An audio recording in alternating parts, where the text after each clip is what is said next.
Okay. All right. Shit. Let me try that. Okay, we go. What's going on, family? What's going on? We back. Blurred Con was awesome. Shout out to everybody I ran into at Virginia. It was cool. Appreciate y'all, but we are back. This weekend, Street Beefs. That's gonna be fun when we get there. But until then, we're going day by day. Ryan, put 10 on it. Say who's ready for some sus content. Sir, hold on, wait a minute. What part of the game is this? Sus who? Sus who? Not he. But, ladies and gentlemen, boys and girls, children of all ages, we are back in Hold My Nuggets Incorporated. Cut off the goddamn purge horn. This is going to be a very intriguing Monday Night Raw. I expect fireworks, so that's going to be a fun one. By the way, I originally was not going to participate in the purchase. However, given that I do want to do things new this weekend, or I should say this Friday, NCAA 25, I've had a change of heart. I will be getting my hands on that. I didn't pre-order it, so I guess I can't get it until the 19th, unless, of course, there's a way that I can get my hands on it now. But somebody let me know. Oh, shit! Take a look. It's Mommy! Rhea Ripley is in the building, ladies and gentlemen. She better be opening up the show. And my God, look at those majestic titties. I need it! Yeah! Damn! Ooh, shit! Are you looking for some wood? I need it! Man.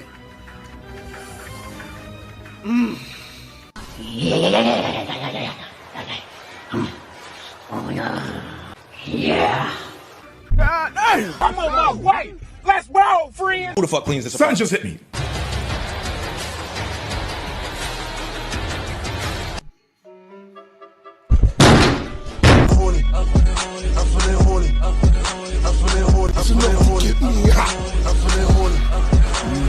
When I get in the proper position, you will suck my meat. It's time!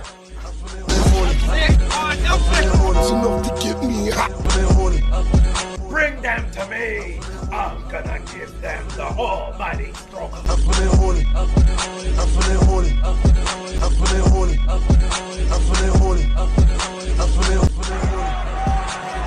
I'm interested. See, what you want to do is... We know he has a big black hole. Finger licking good. Oh, that's that good shit. Oh! Oh my God, now this ain't God, this is Stanley Earth. I'm getting hard. I'm getting hard.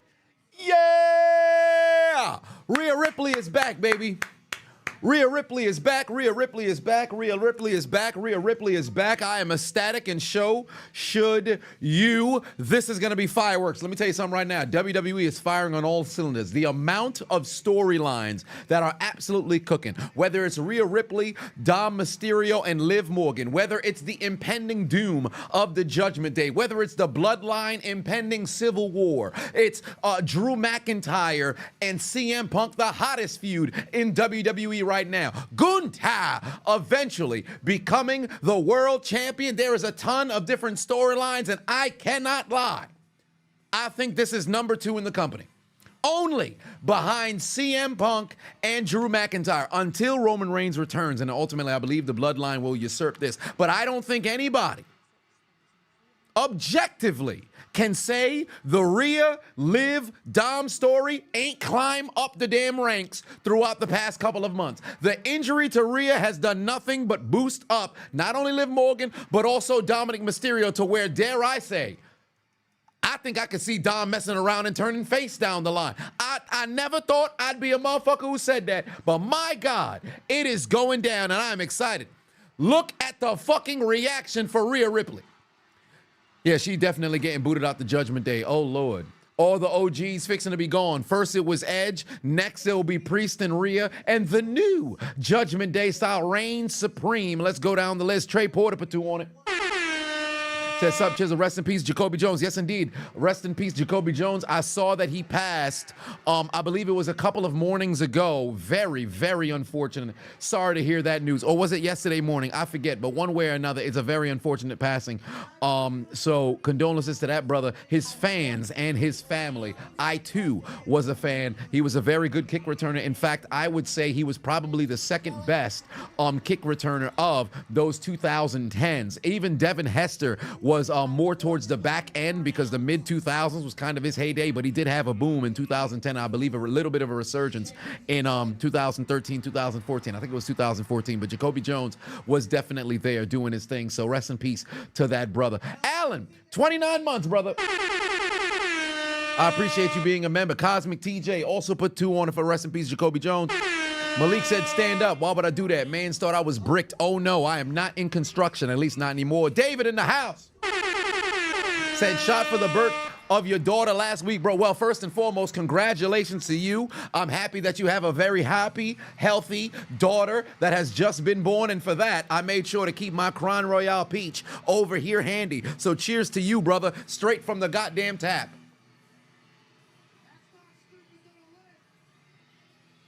I'll finish it. Did he just come out with a black rose? Oh, my. Drip LaFleur. But 2 on said, Don better have a puppy on standby because he about to die. Ain't that the truth? Ain't that the truth? And take a look at Rhea Ripley not having a very good time, but Dominik Mysterio making his way to the ring, hoping, pleading that perhaps she will forgive him. But that ain't happening.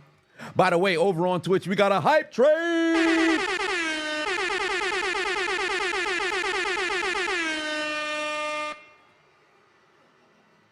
Come on now. Olivia, 10 months. Jamel P, 10 months. Ruben, 6 months.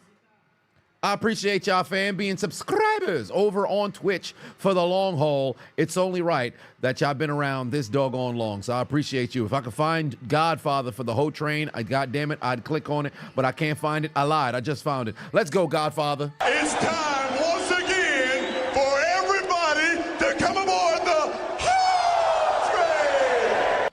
Oh, meanwhile, here comes Liv Morgan. Oh, she's sitting there somewhere in the staircase recording. She's somewhere on a staircase instead of getting in the ring with with Rhea Ripley. Take a look at Liv's lips. What was she doing with her lips before she cut the promo? Liv, how you feeling? Oh, I feel so good. I just gotta give this scene that good old spin on this thing and we're good to go. What was she doing before the promo?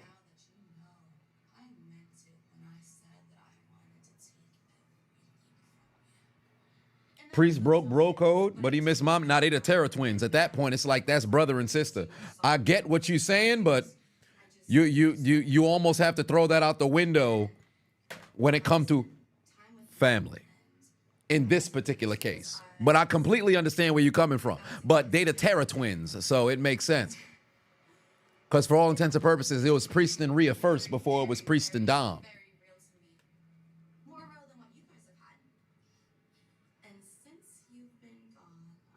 Oh, Lord. Look at, yo, I'm telling you something right now. Liv this is easily the best work of her career.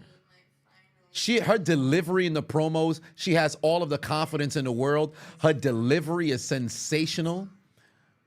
Every single word means something. Everything that she says is said with, absolute certainty in her words, man. Oh my.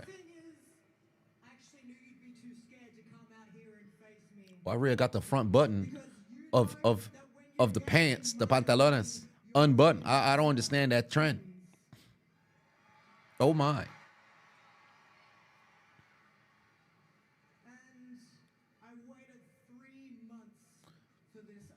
Oh boy, I think this is gonna end up being SummerSlam. This is the match.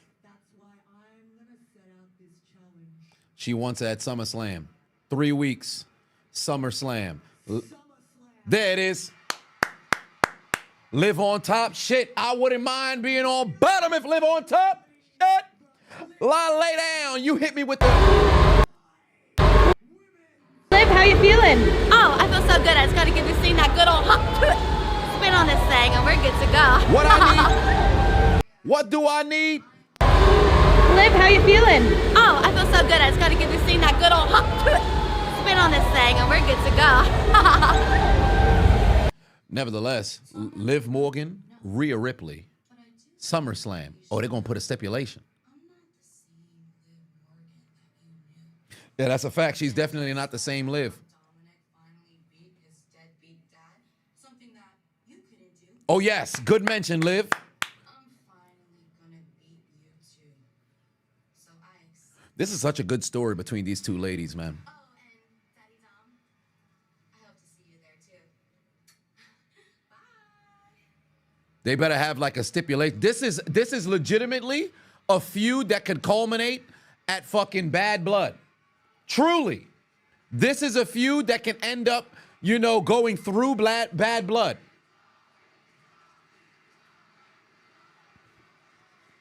This can go into a Hell in a Cell for sure. God damn, Rhea's earrings must be heavy as fuck. Look at her ear. SummerSlam. I not only end your revenge tour. I not only.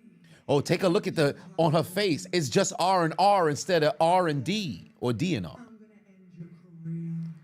Oh, she wants to end Liv's career. Oh my.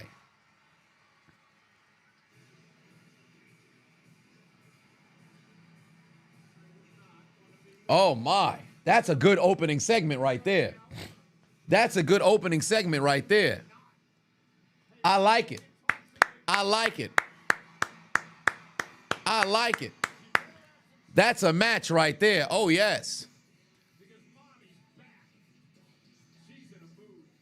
Yeah, she is not feeling Dominik Mysterio at all at the moment. Fam, you should have came out with a pet.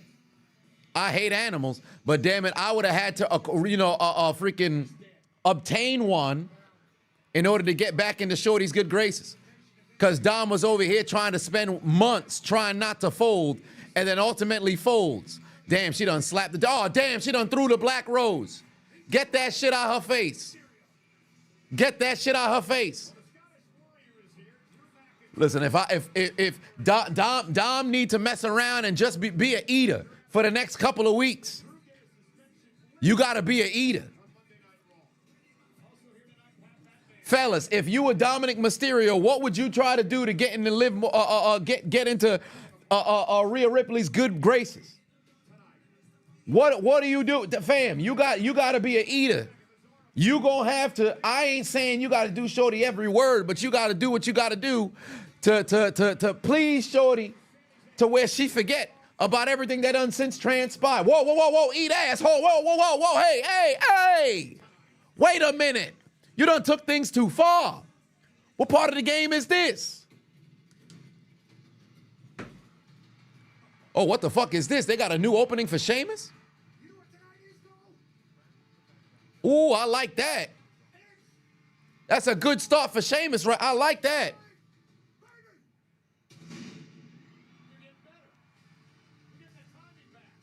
Oh, it's a whole new theme. I thought it was just a new beginning and the old theme. Oh, come on, Def Rebel. Come on, Def Rebel. Listen. I had enough of Def Rebel fucking changing theme songs, bro. Why?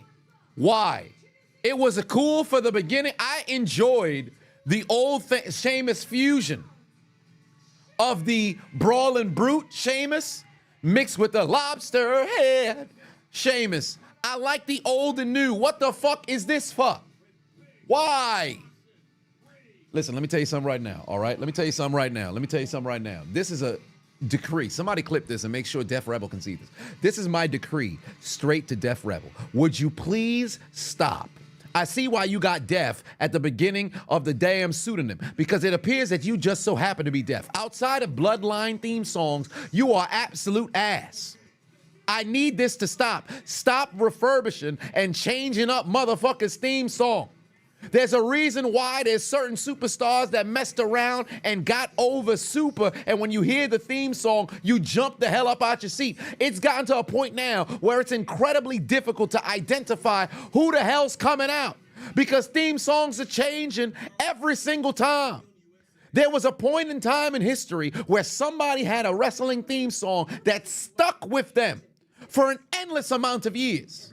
But for whatever reason, it seems like we've got a changing of the guard inside of the musical department. Therefore, we got to change all the motherfucking songs. Enough. Enough. I need Big Show to then become employed by WWE again. And I promise you, when he comes out, you ain't going to hear the, well, that's going to mess around and get changed or some shit. But I need the individuals with the largest hands. Big Show, Mark Henry, grab Def Rebel from the chest and give this man a 16-hour consecutive purple nurple. You will be paid handsomely, sirs. The world's strongest man, WWE's biggest athlete since Andre. The two of you come together for 16 hours. I need you to get an 8-hour sleep. And for the remainder of the day, you will be paid a lump sum of money to give Def Rebel a purple nurple that will make those gentlemen cry. I have had enough of these theme songs changing throughout the months, throughout the years. Whether it's been AJ Styles, whether it's been Sheamus, whether it's been Braun Breaker, whether it's been Bayley, doesn't matter who it is. Stop with the changing of the themes, you douchebags. Enough is enough, and today is not the time for the change in the audio. But there needs to be a change in the audio room. Because once and for all, I don't know what needs to be done, but we need to get Jim Johnson back on the job. Because you are absolute ass. Ridiculous. Stop changing the motherfucking themes. You motherfucker, you. You stupid fucker, you. Malik put 2 on it. Said, don't let's say his name and he appears. I believe in Joe Hendry. Don't let him come onto the main roster and have his theme song changed. If this man show up, say his name and he arrives. I acknowledge Joe Hendry. Boom, boom. No, we don't need to change it. He made his own theme song. Leave it. Stop with the changing of themes. 2025 John Cena retirement tour. If this man comes out and you don't hear, your time is up, my time is now, I'm going to be so fucking pissed off. Change Cena theme song and watch what happens. Change Cena theme song and watch what happens. I promise you, there will be a coalition of gentlemen who will be heading to the damn waxing location. And everybody will have their buttholes waxed. But the hairs will not be disposed of. They will be brought in bulk to Def Rebel's house and dropped all over your goddamn head. No, not dropped, dropped. They will be liquefied in a blender. Nothing but butthole hair will be dropped onto you.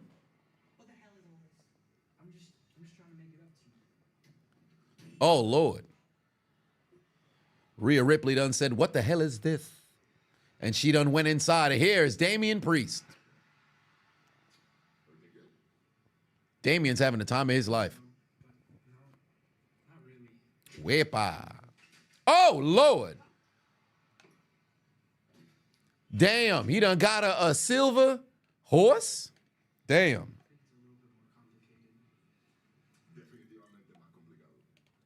That's a shame. Dom's in the doghouse. This man fucking Sheamus is having the time of his life, laughing and shit. Yeah, he did warm down for weeks. That's why I can't feel bad for Dom. Because here's the thing. Now, he tried to see if he could push away from Liv, but let's call it what it was. Every time that Liv approached and tried to get, Dom to get onto her program, Dom didn't necessarily reject the advances. Week by week, she got closer and closer and closer and closer and closer.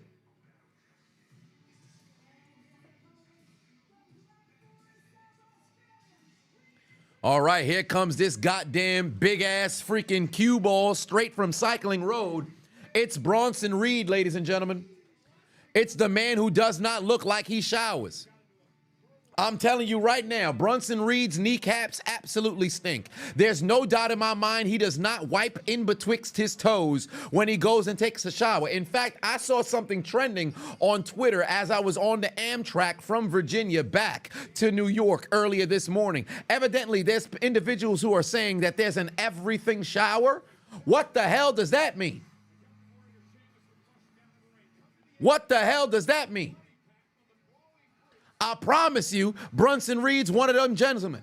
He takes 3 full showers every single month, but every other time he splashes himself with the hose and then goes about his business. Let me tell you something right now. I have never heard somebody say they're excited to go to a Bronson Reed meet and greet, let alone has anybody had any intel on attending a Bronson Reed meet and greet. You want to know why? Because that brother has a warning for the stench. I can promise you he stinks. Fuego said you thought everything showers was for girls only. You know, that's what I was identifying from within the thread. But there were some individuals who just so happened to be in there, gentlemen, saying that, well, they too have everything showers. I said, you're dirty. Now, granted, some of the ladies had identified it as including shaving and things of that nature. I said, well, that's that would be on par, but then you wouldn't consider that as an additional added portion of said shower. The shower is simply cleaning yourself. Adding in shaving doesn't make something an everything shower. So it seems as if you're adding much more steps to the shower that's not necessarily required, but if this is a lady's business, I'm not fixing to get into your business. However, once I saw there was some gentlemen who just so happened to say they partook, I said, oh no, some of y'all gentlemen just so happen to be a little bit dirty. And Bronson Reed must be one of them. When was the last time you washed your neck, Bronson? When was the last time you washed your neck? Let alone in betwixt some of the flab. I promise you, he's got a crease that smells like World War I. Drip le flip two on it. Said Rhea's gonna put the button and whoop that trick. Ain't that the truth? Oh yeah, I like it. Shorty about to get his ass whipped. She gonna do everything. No need to hire no goddamn hitman. It's gonna be a bad situation.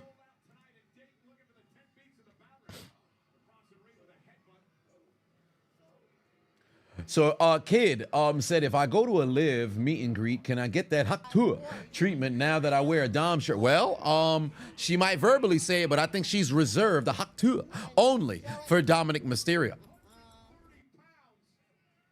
Hold on, whoa. Joaquin said Dom is about to get his ass ate by Rhea. Sir, hold on, whoa. What are you referencing? What part of the game is this? Shorty so mad he ate it, she ate his ass. Whoa, sir.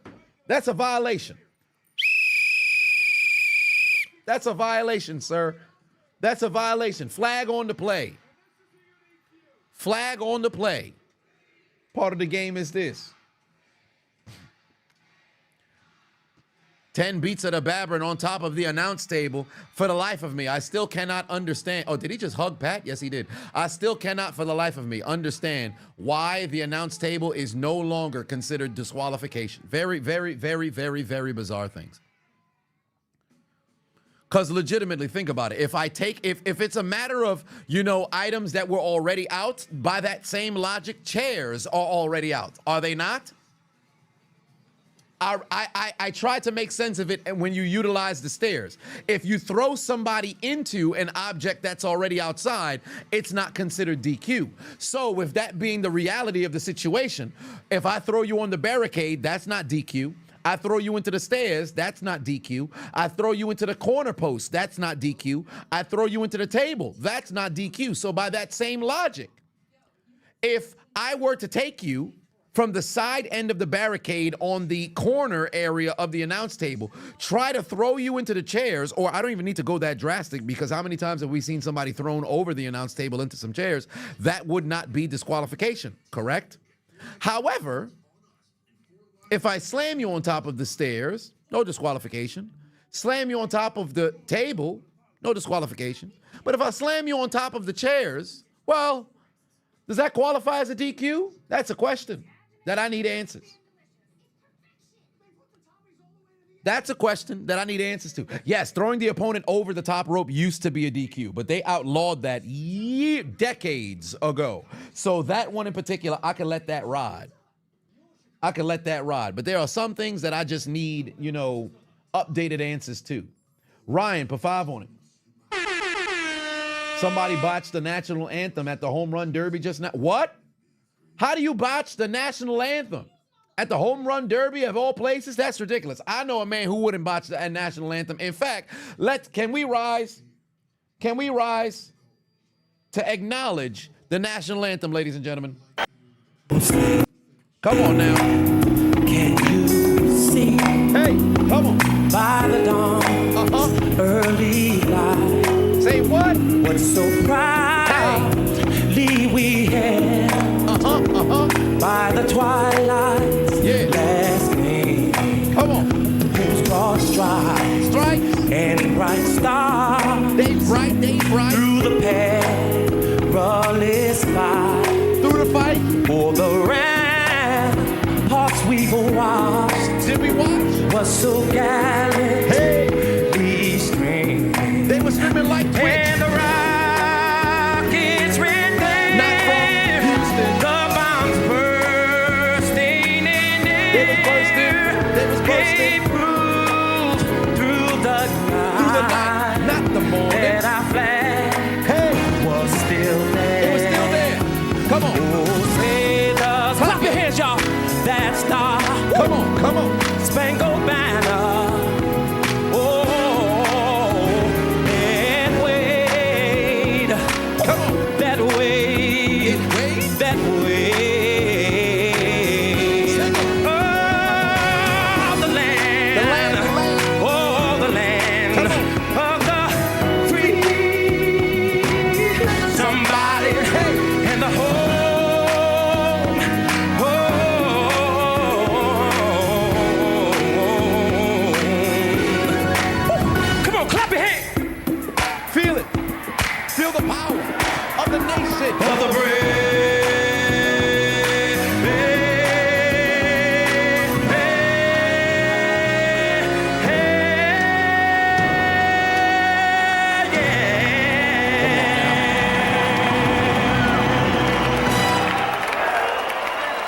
America.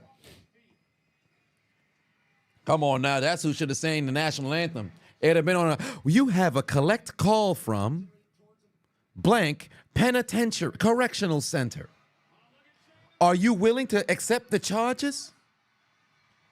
And that terrible human being would have to start singing across the doggone line.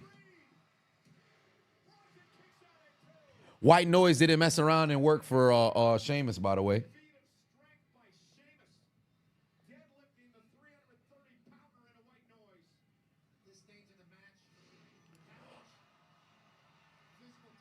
Yeah, he said, well, yeah. Homie's probably on like 24-hour lockdown. Well, then again, I don't know. Somebody would have to let me know. I don't know what his situation is. I don't really care too much for what his situation is. Brother can sing, though. Oh, Lord, powerbomb. Sit down, powerbomb. Ain't work out. What if he did New Day's music? Well, that'd be interesting. But I don't think that ever happened.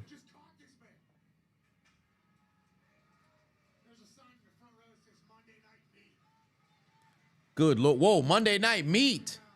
Hey, yo. Somebody tell that front row individual to put down that sign. Monday Night Meat is crazy. Bronson Reed went for a motherfucking moonsault. That didn't work out. Bro, big knee to the face. Big knee to the... Why did Sheamus not hit the brogue? He won with a damn flying knee. I'll be damned. He didn't even hit the brogue. Sheamus won with a pump knee. All right. Look in the front row. Somebody got a goddamn sign that says Monday Night Meat. All right, Sheamus with a huge victory. Oh, Lord, Bronson Reed is getting back up. Bronson Reed's getting back up, Sheamus, behind you. Behind you, Sheamus. Oh, Lord. Oh, whoa, what the fuck? Pete Dunne just came back inside and took him out. Remember last week when Sheamus came out to the rescue of Pete Dunne pushed Sheamus away. And look at him. Pete Dunne's moving away from Sheamus again. What's this all about? Oh, no, I should be Canadian about it. What's that all about? Oh, whoa, Pete Dunne's going inside. He attacked Sheamus. Pete Dunne just attacked Sheamus from behind. What's that about? What is that about? What's that about? Now, I want to see Pete Dunne turn heel, but damn it, not like this. What's that all about? He struck Sheamus and then left. He didn't take it any further, though. No joint manipulation, but what was that all about? Why? Oh, no, Bronson Reed's going up. Tsunami. That fat bastard just dropped a tsunami on top of Sheamus, courtesy of Pete Dunne attacking the Irishman from behind. What the hell was that all about? What the hell was that about?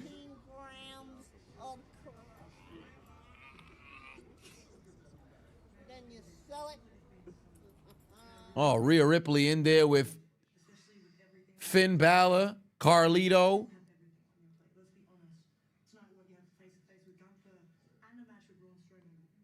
Oh my, it's a Judgment Day locker room over here. Having a time of their life right now.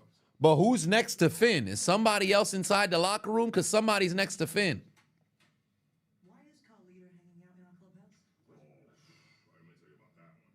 Oh, it's got to be JD. My bum ass. Completely forgot about JD.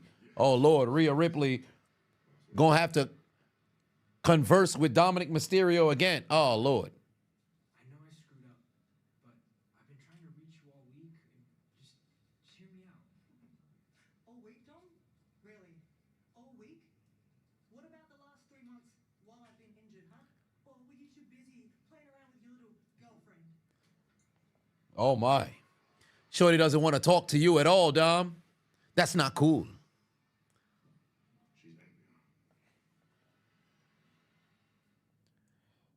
I love the fact that Carlito just chilling.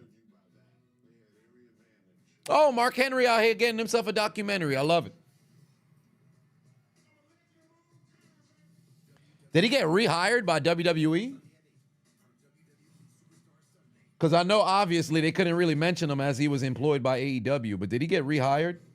Somebody let me know. Is this just a situation because he's, no longer under contract and they could talk about it? Yes, I did see Skip Bayless is leaving Undisputed. And FS1. At this stage, he might as well just retire or just do his YouTube show, but nobody really cares too much. His biggest mistake was the falling out with Shannon, but I will say this much. For Skip, you know what can revitalize his career? When he leaves FS1, sit down on Club Shay Shay. Sit down on Club Shay Shay. That is legitimately the one thing that can revitalize Skip's career. Sit down on fucking Club Shay Shay. Because you know it's going to come at one point. You know it's going to come at one point. But Skip leaving FS1 now, sit down with Club Shay Shay. Because Shannon has already said that there would be a time in which he would sit down with Skip and they'll have a conversation. And if I'm not mistaken, they haven't spoken since, if I remember the last time that somebody had asked Shannon about it. So legitimately, there is that. Undisputed died when Shannon left? Absolutely it did. Because there were moments in which they had their segments in which they were beating First Take and everything like that. But Skip, I don't think he let the stuff get to his head. He didn't. I don't want to say, and similar to what Shannon said, one bad moment or a couple bad moments, because I think it was what he had to say about Shannon in regards to trying to defend Tom Brady was already crazy, because you can't say a so what to somebody who's a Pro Football Hall of Famer. That's crazy. And Skip being a football historian, that's a huge slap in the face. And he should have apologized for what he said that when he said that on air to Shannon. Then the Damar Hamlin situation.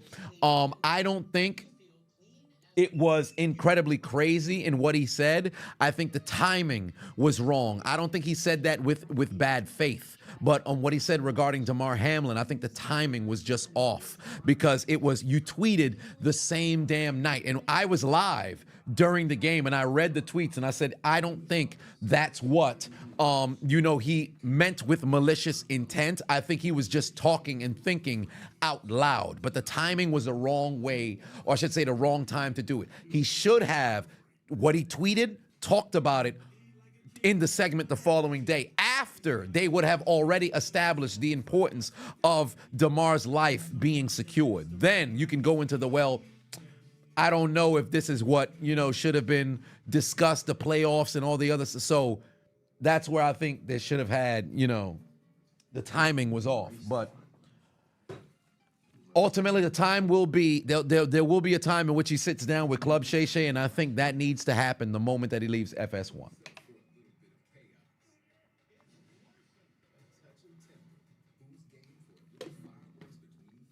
Caveman Austin sent me a link on X with the U.S. Anthem. Bet I'll check that out.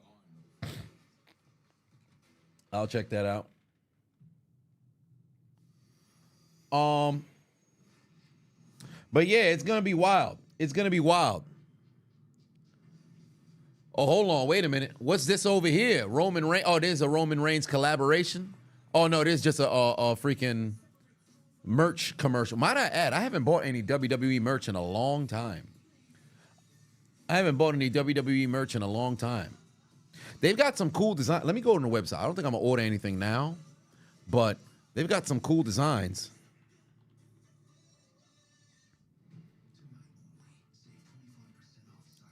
I could have got a Bloodline joint, but I never did.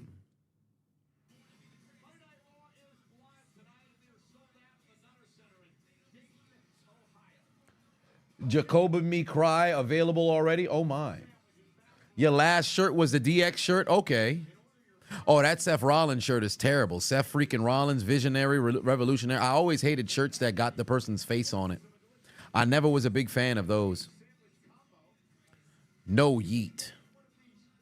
Oh, CM Punk shorts kind of go hard, but I would never buy some shorts for fucking $40. I'm not doing it. Bojangles. Yo, I'm not gonna hold you. Bojangles is ass. I had never had Bojangles until, what was it, 2 years ago? Maybe 3 years ago. I forget.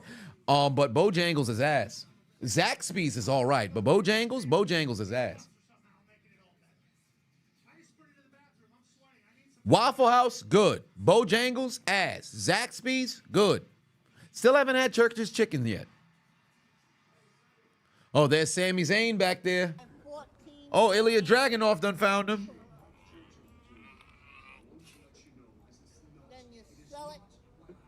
I'm smoking crack.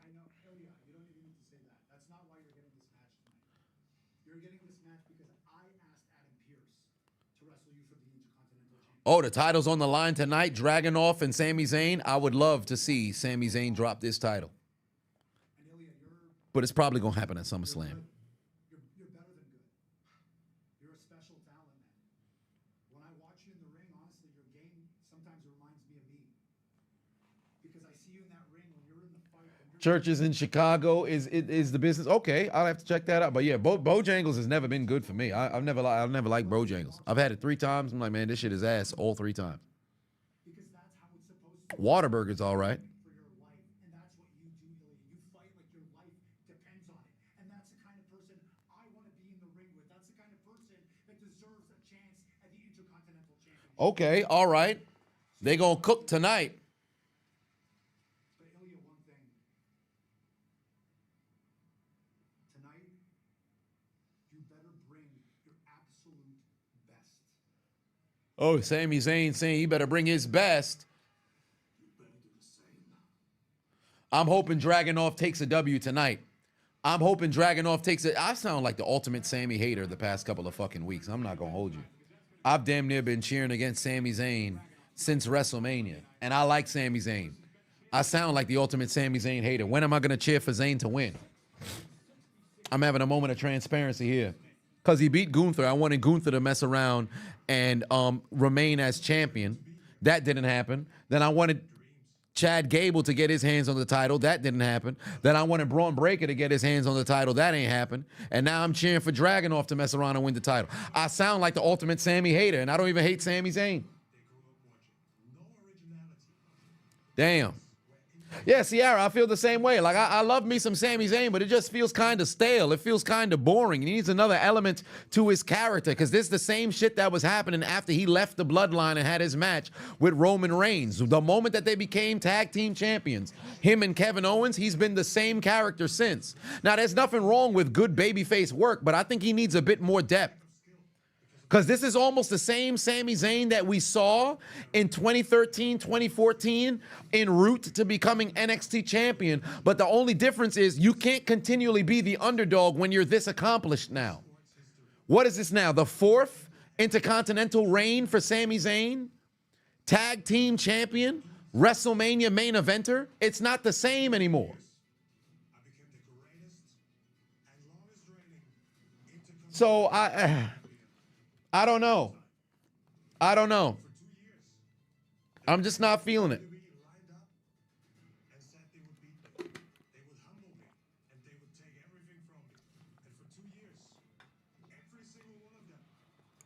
But I can't wait to see how Dragunov performs here tonight. Planet says, what boggles your mind is how people hate Sami Zayn but love John Cena. Oh, I can answer that. John Cena, because you have to take into account, outside of children who were legitimately introduced to WWE during the era of Super Cena, not Chain Gang Cena, Super Cena in the late 2000s, around 2009, 2010, 2011, that 3-year run, Cena was the #1 guy in the company, but just kept winning. So children naturally would align with the guy who never give up, always win. Now, granted, 2006, 2007 Cena was on fucking fire. But although Cena kept winning and had the championship for a great deal of time, he was having banger after banger after banger after banger after banger, despite the fact that he had to fight those allegations of not being able to wrestle because his opponents were legit. And furthermore, the matches had stipulations and everything of that nature. So Cena, there's a reason to why you can love him so much, because of the character development and everything that was encompassed, alongside him. That 3-year Cena period, if everybody hated Cena, I got no problem with that. But the feud with The Rock through 2011, not a single match outside of the Survivor Series situation, then leading into WrestleMania, the promo battles and everything like that, it worked. Then the hate for Cena came back. Oh, it's the Stud Patrol. But the hate for Cena came back when he beat Brock Lesnar in his first match back, which was fucking ridiculous.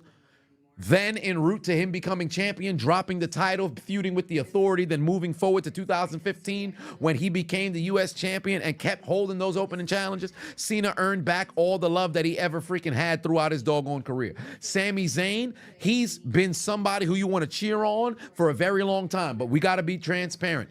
This past year and a quarter, it's been a lot of the same. He's going to need to add an element. But the Stud Patrol is here, ladies and gentlemen. Sonya Deville, Zoe Stark, and Shayna Baszler. The Stud Patrol is on the prowl.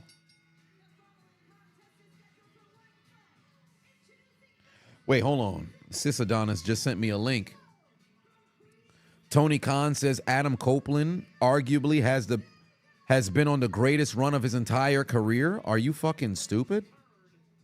What? Tony Khan says Adam Copeland arguably has been on the greatest run of his entire legendary career. Are you fucking stupid?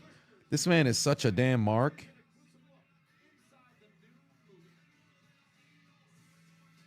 That's ridiculous. That's the craziest thing you can say, bro. Why did Edge leave? Oh, because Edge wanted to work. Edge wanted to work, and WWE didn't have anything for him.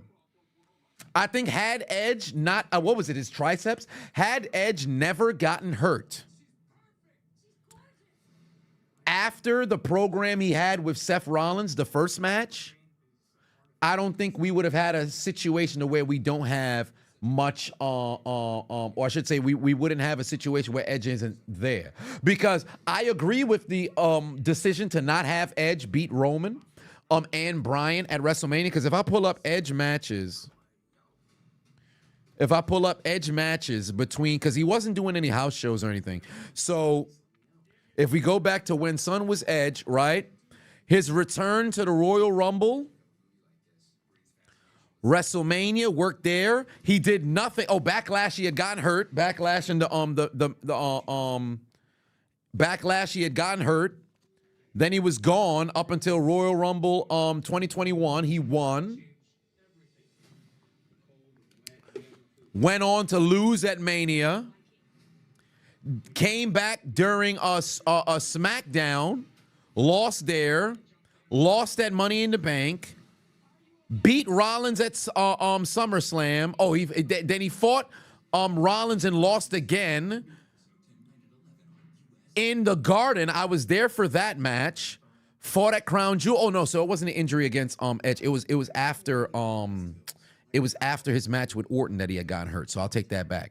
I said his match with Edge, his match with Rollins. He did MSG again. Fought Owens, cage match. Day one, had his situation with Beth Phoenix, wrestled against AJ Styles at Mania, joined the Judgment Day, ultimately won his match, got kicked out of the Judgment Day, beat Priest, beat Mysterio, lost in the I Quit match to Balor, was inside the Royal Rumble, lost there, had his match there, fought Balor. Oh no, Balor was with the that was with the Judgment Day then. Fought Balor at WrestleMania. Lost to Styles. Waller. What's this gap here between May and July? Well, that's about a month or so. And then he was gone in August. I think it's when they took him out the Judgment Day. But yeah, he's hurt. He broke his leg. But I think there's so much more things they could have done with the Judgment Day and him, but they didn't book it the right way. But I think had he not gotten hurt against Orton after the pandemic, there would have been a situation where there's a lot more that you could do with Edge. Because don't get me wrong, I think Edge is somebody who kind of needs the crowd, because it really adds the element to his character. He kind of needs the crowd. But ultimately, I think it's an unfortunate situation. It didn't work out with him. Let me see. Name one wrestler after Vince who's made the company money. John Cena. Recovery Kev, 6 months a subscriber. I appreciate you. Edge was the perfect heel. Nobody pissed you off more than him as a kid. He always had the briefcase to cash in. Yeah, on 2 different occasions he had that shit. And Edge was just a natural heel. Like, truly, Rated RKO could have been one of the greatest fucking heel factions of all time had they kept the run going. But it made sense that they ultimately dissipated, because these are 2 absolute vile human beings who are both opportunists at that. So there's no way they could have remained a tag team for an extended period of time. But no, Triple H is amongst the best, but I think Edge was just naturally so despicable. And then furthermore, his actions with Lita, knowing how beloved the Hardy Boys, what did Zelina Vega's in the ring with Vaseline?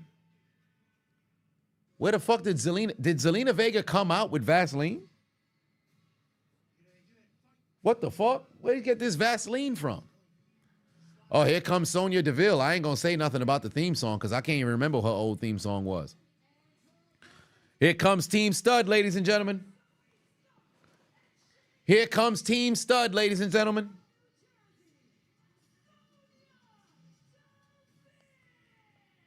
Team Stud is here. The Stud Patrol is here, ladies and gentlemen. Hide your strap-ons. The Stud Patrol is here. Go grab your rubbers. But we ain't talking about condoms. Oh, no. We're talking about plastic phalanges. Make sure you go and grab your silicone lube. Grab your water-based lube. Because here comes the Stud Patrol, ladies and gentlemen. What you gonna do? What you gonna do? Patrol is coming for you. Stud Patrol, Stud Patrol. What you gonna do? What you gonna do? Stud Patrol coming for you.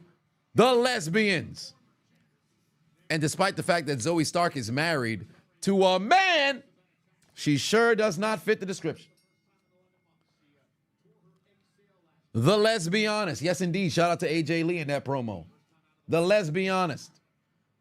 Stud Patrol is getting ready to go on the prowl, ladies and gentlemen. Stud Patrol is getting ready to go on the prowl. Malik, put 2 on it. Who would go over? Bloodline versus Undisputed Era? The Bloodline. Undisputed Era doesn't need to win. The Bloodline winning is literally what's on the marquee for them. So with that being the reality of the situation, a loss will not be tolerated. And it's just not as believable because let's call it what it is. They're not heavyweights. And I was going to mention this regarding the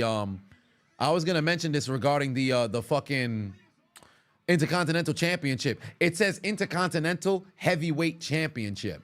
If Rey Mysterio wins, the Intercontinental Championship, it's not heavyweight. Just like when he won the World Champion. He's not, the World Heavyweight Champion. You're not that. Damn, Zelina got worked.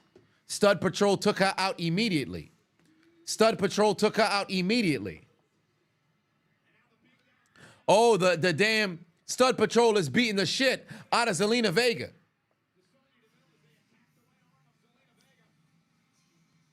Oh, hold on, wait a minute.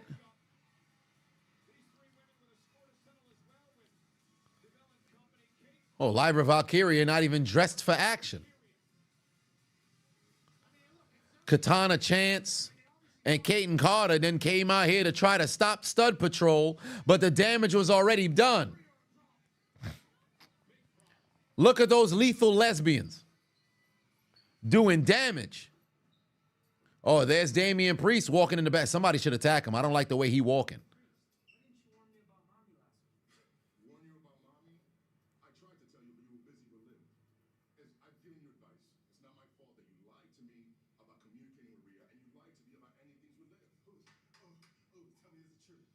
What the fuck? Jey Uso walking up on Priest.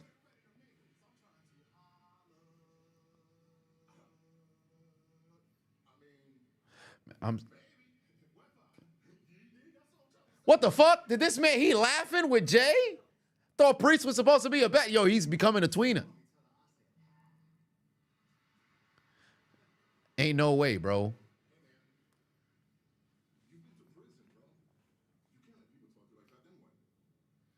Son said he been to prison. I'm weak. Son said she gotta show who Rhea Ripley belongs to. Rhea don't belong to nobody. Nah, Priest is having the time of his life, bro. Look at the walk. Look at bisexual Undertaker on the way to the ring to have a face-off with Gunther. Good Lord. Now, I'm not gonna hold you, bro. I said this before, I'm gonna say it again. Every time I see Jey Uso abusing this fucking yeet business, it's destroyed his character development. I need more trauma in Jey Uso's day-to-day. I'm not gonna hold you, fam. I need the bloodline to infiltrate his day-to-day again. I need Jey Uso to be stressed. I need him to be out there in the ring talk about, I gotta get you. We need that Jey Uso back, bro. Because this yeet shit has destroyed his character development, fam. Yeet was cool for a hot minute. It ain't that no more, fam. Because let me tell you something right now. A bunch of people were talking about they was upset that Jey Uso didn't win Money in the Bank. They was upset that Jey Uso ain't messing around and win King of the Ring. They upset that Jey Uso ain't messing around and win the WWE Championship. Or I should say, the WWE Championship from Roman Reigns. Let me tell you something right now. Jey Uso, character work last year, you can argue he could have possibly won all of them shits. He was on the verge of winning the WWE Championship, and then his brother came and turned on him. Jey Uso last year, Put that character in King of the Ring, oh, he might just mess around and win. Dare I say, he could have possibly messed around and pinned Gunther. Then put that Jey Uso in the ladder match, despite the fact that Drew McIntyre was the right person to select to keep the feud going between him and Punk. I would not argue that Jey Uso possibly can win that if this is 2023 Jey Uso. 2022 Jey Uso. Well, maybe 2023. I should say 2023, not 2022, because 2022 Jey Uso was still good, but 2023 Jey Uso was peak Jey Uso. So they need to leave this yeet business. No, don't get me wrong. Don't just completely abandon the yeet, but cut the shit down. Like, legitimately, his entire character now is just yeet. That's it. That's it. He's in miscellaneous matches. He's talking about yeet and all that. He was supposed to be main event Jey Uso. He used to be working and building towards something. What is he working and building towards now? Nothing. But I know the Bloodline Civil War is on the horizon, so I'm going to cool it on that. I'm not going to go too hard on that, but give it some time. But from where he sits right now, I think it should be a bit more, man. I just take a step, I should say a bit less on the yeet business. He wasn't going to beat Gunther. If this is 2023 Jey Uso, he's got a legitimate chance. I never said he was going to win. I said he's got a legitimate chance to where if he beats Gunther, motherfuckers wouldn't sit over here and go in an uproar. I said from the beginning of the King of the Ring, Gunther was my pick to win, and I think they made the right decision to have him win. But Jey Uso 2023 character work versus Jey Uso yeet business 2024, by far 2023 usurps that point. Because let's call it what it is. Jey Uso, when he took on Ilia Dragunov and Dragunov lost, right? I wasn't somebody saying, man, they're burying him or anything of that nature. No, I didn't believe they were burying him. I just wished that Dragunov got that W, because I think that would have done more for Dragunov than it would have done for Jey Uso. If this is 2023 Jey, I'm not saying that shit. So that's kind of where I am on that. They're planning to redesign the world's men and women's SmackDown titles? Really? So they're going to change the WWE Championship. I don't mind that. If they add an actual design to it, I think Cody played a large role in probably making that happen, because he's talked about wanting to express the changing of the design. And I think they've done enough with the fucking W logo in the middle. I don't think you need that damn W to make people associate the belt with WWE. You could have that shit at the top and it's not a big deal. Oh, here's Chad Gable again. Might I add, I'm hoping that they no longer have Alpha Academy associated with Chad Gable, because he's no longer a part of Alpha Academy. You can't be, representing Alpha Academy if there is no fucking students. That makes no sense. You can't be a school with no students. Dr. Umar, he has a school now. But, come on now.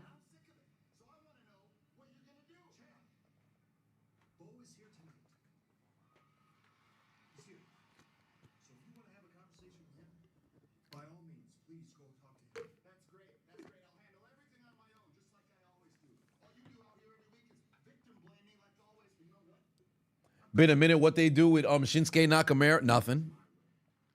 Should have never turned him heel in 2018, let alone let him lose to AJ Styles. That match was lackluster at WrestleMania, though.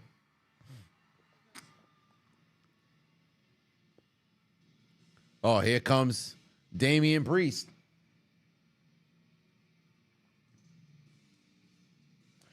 He ain't championship material. Who in particular? Was he talking about Jey Uso?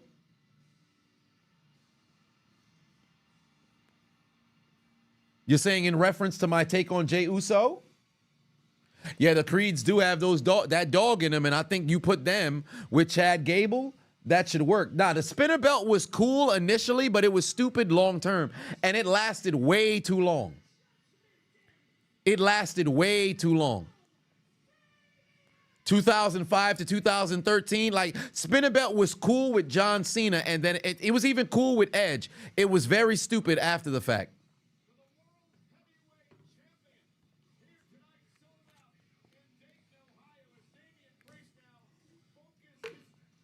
Tiger Blood said, you see me liking and watching rugby videos. Do I play? No, I've never played. Well, I played it recreationally, maybe like once or twice in my life. But shout out to you. I appreciate you watching.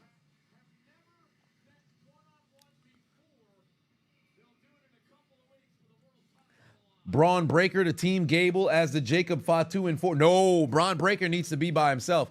Braun Breaker should not be part of a stable at all. Braun Breaker needs to be a loose cannon on his own. Like, legitimately, the one thing about Braun Breaker and his character, he looked like the type of motherfucker to step into a ring and try to go 1-on-5. When Braun Breaker has his face turned, it's going to be fucking legendary. I can anticipate them having a Survivor Series, traditional 5-on-5 match that actually matters, not War Games, but matters, and Braun Breaker be the final person who rushes the ring and starts spearing motherfuckers left and right.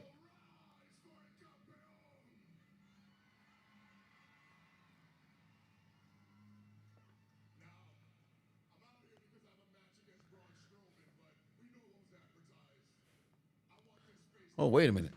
Damian Priest got a match with Braun Strowman, but he's got a match with Braun Strowman, but gonna have a face-off first with Gunther, so is it gonna be 2 segments? Open outdoors for 5 on it. How well do I think Braun Breaker, as of now, would have been in the Attitude Era or Ruthless Aggression Era? I think Braun Breaker in the Attitude Era would have been cool, but it would not have worked as well as it would in the Ruthless Aggression Era. I think Braun Breaker in the Ruthless Aggression Era would be magnificent. He would be what we hoped Goldberg could have been on Raw, because they're booking him the right way thus far. The only downside would be, I think he would have to be somebody who's primarily on SmackDown. And only reason why I say downside is because I think he could be somebody who could be heavily featured on Raw, but the Triple H Reign of Terror would have really fucking stifled his growth. Now, granted, I think the mid-card scene during the 2000s was sensational on both shows, and I don't think you need to rush Braun to the main card. But overall, I think Ruthless Aggression would definitely suit him better than the Attitude Era. Not to say that he wouldn't flourish there, but he would. Kid Mike said, when are we going to see Chiseled Adonis in WWE? I have no clue. ABT in the building. What's good? Is Gunther hurt? Why hasn't he wrestled since winning King of the Ring? That's a good question as to why he hasn't wrestled. But then again, there's almost no reason for him to be around. He has his title shot. So it almost makes sense to not have him around, because you don't need him to get involved with anybody else, and you don't need miscellaneous matches because you already know how dangerous he is. Because Gunther's a made man, per se. So since that's the case, him being off television but knowing that he's still looming in the shadows, I think those few appearances here and there keep him around. You don't need to see him in the ring, but you know his presence is still fixing to be felt. In contrast to Nia, I think if she wasn't working a match at all and not showing up segment and attacking people left and right, you probably would have messed around and forgot about her. So it's a little bit different here and there.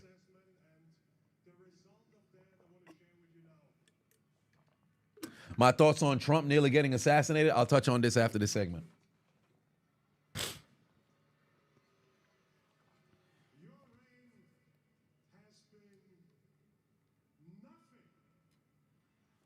Damn, Sun said his reign has been nothing.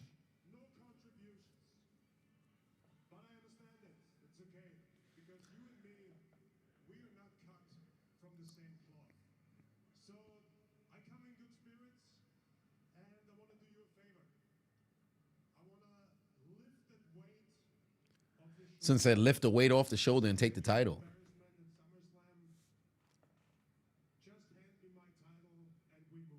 Sun said, forfeit the title tonight. The disrespect.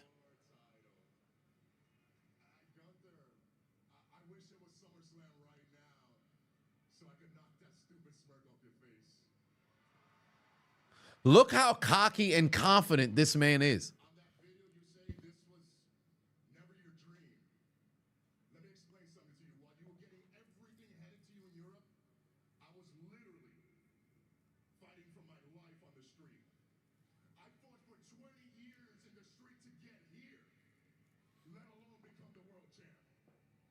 Yeah, Gunther's definitely winning, but let me tell you something right now.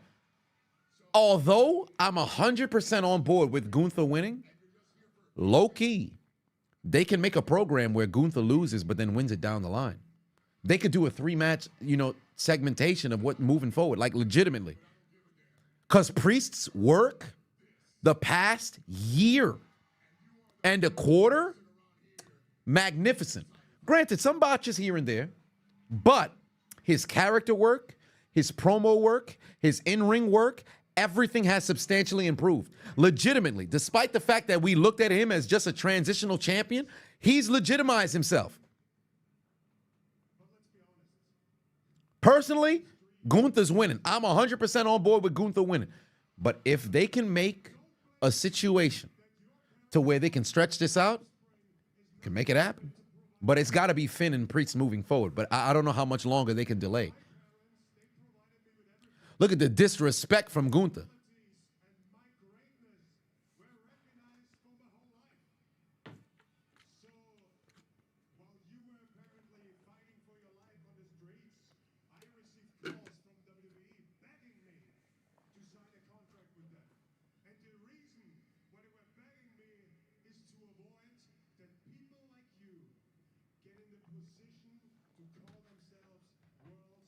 He's cooking. Gunther is fucking cooking, bro.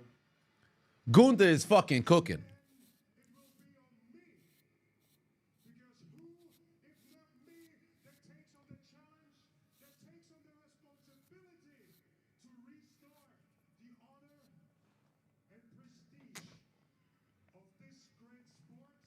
Look at Priest's face. Son is fucking angry as hell. Gunther is fucking cooking.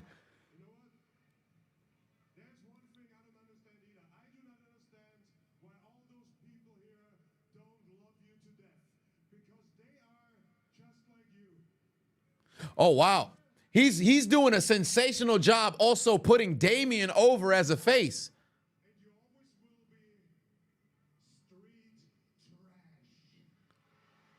So he's talking so much because this is legitimately supposed to be two heels against each other. This is working perfectly for the fucking breakup of the Judgment Day when it happens.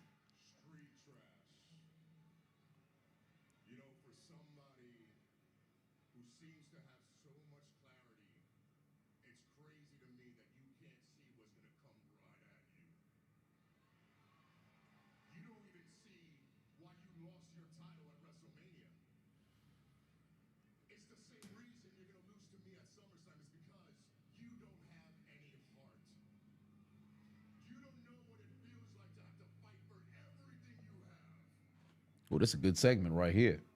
This is a good segment right here.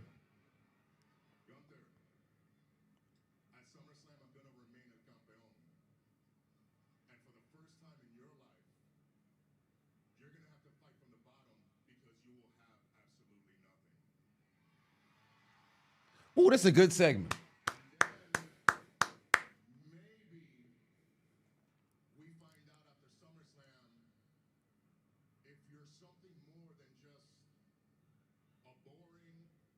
Boring or not?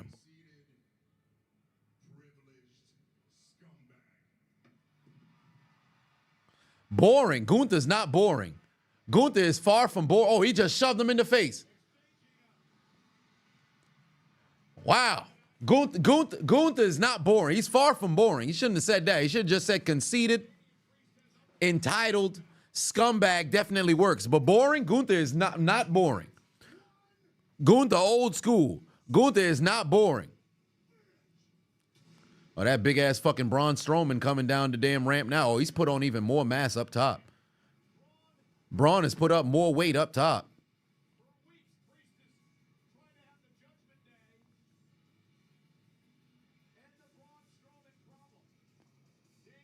Yeah, it's one big son of a bitch.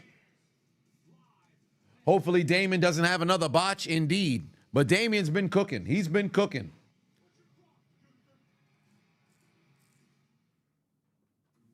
Bisexual Undertaker has done nothing but improve.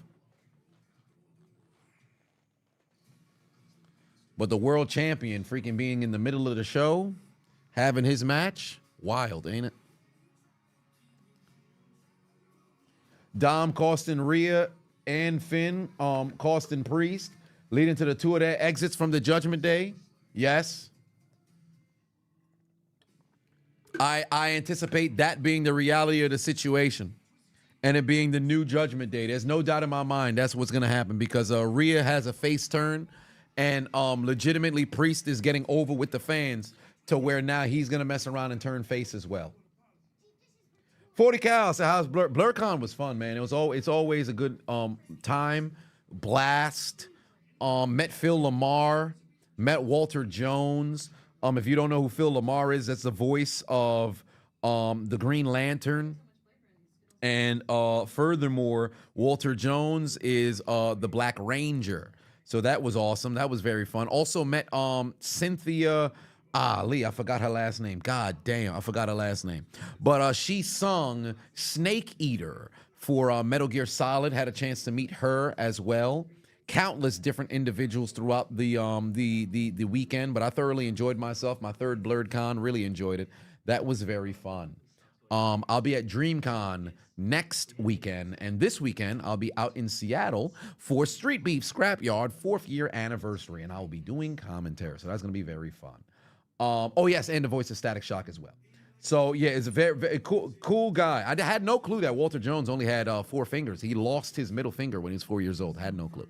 But I did mention after the segment, I'd give you my thoughts on the attempted assassination of Donald Trump. First and foremost, inside job, without question. When I saw it, I said, "Huh, this is interesting." And then upon seeing the not just the videos, but furthermore just information coming out regarding, well, they had an eye on the gentleman who done climbed up there with the rifle. Nobody ever said nothing.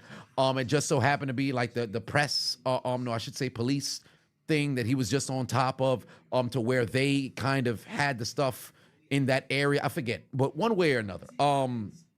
Definitely somebody, he's got a mole from within the Secret Service by far. It was not supposed to be a botched attempt because for all intents and purposes, it'd be very odd to have that to where he understands that to be the case. I don't think he was in on it. I think it was one of them situations where homie got lucky. Unfortunate situation for the man who just so happened to lose his life. But overall, definitely an inside job. So if I was Trump, I'd probably want to fire my entire Secret Service and hire, a whole different kind of private security to work as the Secret Service, because you happen to have a mole from within your ranks. But overall, I think it was an inside job. I think it was an inside job. Because stuff like that just doesn't happen. Furthermore, the fact that the sniper had an eye on the other dude and was talking about they needed confirmation, then to find out they didn't need confirmation, but you allowed homie to get multiple different shots off. But I will say this much. Whether you like him or you hate him, love him or hate him, man's got caught in the ear, even if you thought, oh man, it wasn't real or whatever the case was. Homie stood up, put that fist in the air and everything of that nature and started talking about fight. I ain't gonna hold you. If that ain't a fucking one of the hardest goddamn photographs I've ever seen in my life, like even if you despise the man, you ain't voting for him, whatever, y'all already know how I am on the political spectrum. I hate both sides. I can't stand both. They're both wings on the same motherfucking plane. I think it's foolish to heavily go and invest yourself so much so on one side when legitimately it's 2 wings on the same plane. But truly, that fucking photo, the moment and getting hit immediately, standing up, fist in the air, that shit was hard. That shit was hard. I ain't gonna hold you.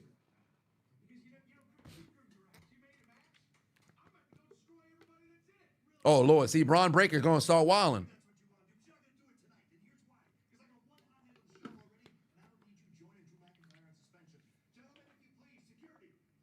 First of all, security coming over to come get Braun Breaker, that's wild. Yeah, Braun Breaker is not leaving. Braun Breaker is going to spear somebody tonight. Braun Breaker is going to spear somebody tonight. But yeah, that's my thoughts. That's my thoughts on the whole Trump shooting situation. I think it was an inside job, but all I think it did was embolden, the right. And furthermore, probably shift the individuals who happen to be on the fence. Because I talked about it on Assiduous. People seem to think I'm more right-wing. Now, do I consider myself a bit more conservative than I do liberal? Absolutely. But do I consider myself a Republican versus a Democrat? I'm neither. There are moments in which it can sound as if I'm leaning more towards one side, but I legitimately have no dog in the race. I do not care as much as people think. But overall, if you take a look at the image for what is broadcasted to the masses, you have the current president who clearly is apparently on the verge of contracting Parkinson's if he does not already have that. Looks like can't remember nothing. There's Alzheimer's or dementia that's already been relatively activated. And then you got a dude who took a bullet to the motherfucking ear, stood up immediately, and started to put his fist in the air talking about fight. Come on now. Like, you legitimately, between, if you had to say which is the lesser of the two evils. And again, I got no dog in the race, but so I can understand why that would embolden people who are on the fence to lean one particular way. But overall, I think it was an inside job.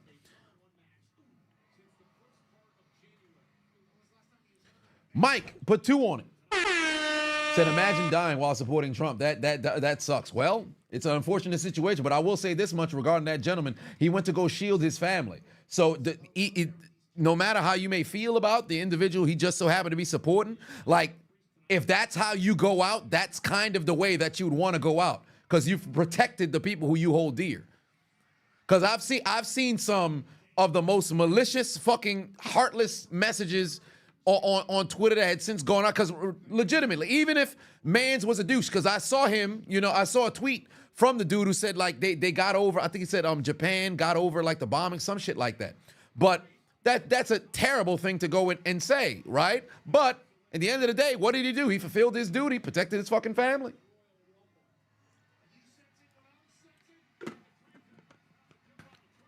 That's at least a noble exit. No matter how you can feel about homie who just messed around and got eviscerated from said bullets, Mans died shielding his family. If it don't, for me, I'm not saying that erase anything that Mans may have done, but that's a noble way to go out. Because I'm pretty sure if you was to interview this man in the afterlife and you were to say, was it better to be him or maybe his wife or child, he'd say he'd rather take him. So there is that. It was from the teleprompter that cut him, or there it is.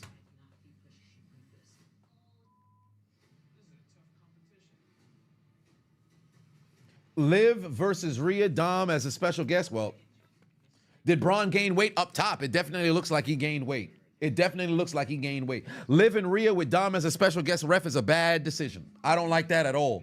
Because naturally, how is he going to be able to count? It's way too close. I don't think that works. I think if you have, like him, then again, if they have a stipulation with Dom, it's very difficult. Because him as a special guest referee, it just, because that will legitimately solidify the turn. So unless you have it to where at the end of the match, you're going to end, where his allegiance is at, then by all means, I'm good with it. But if you're going to try to continue it after the fact, I don't think it works.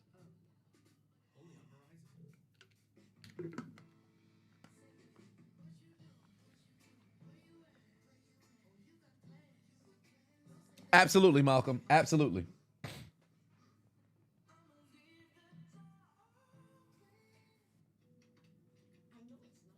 If I'm a promoter, who are my champions? Cody Rhodes is for one, I would only have one title. So I don't believe in multiple world champions. I think that's foolish. Especially if you're calling one the undisputed. That makes no sense because it's being disputed by the other world champion.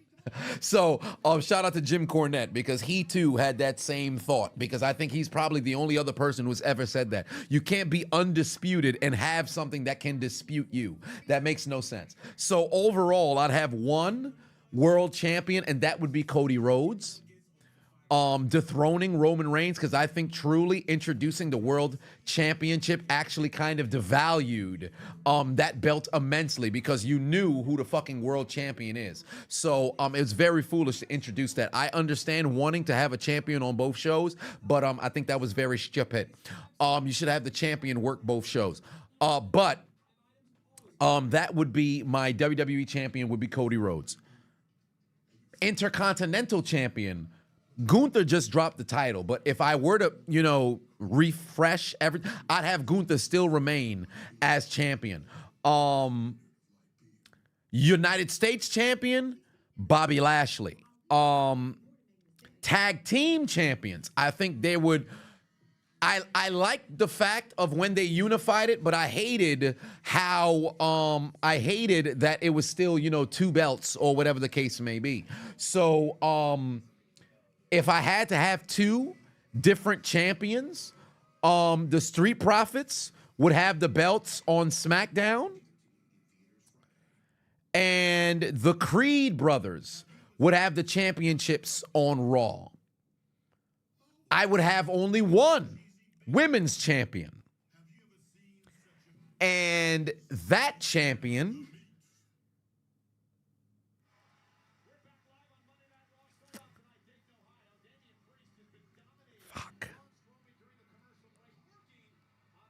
yeah, I'm not gonna hold you. That champion, Rhea Ripley. I wanted to say Bianca, but Rhea Ripley. Yeah, Rhea Ripley. Then God,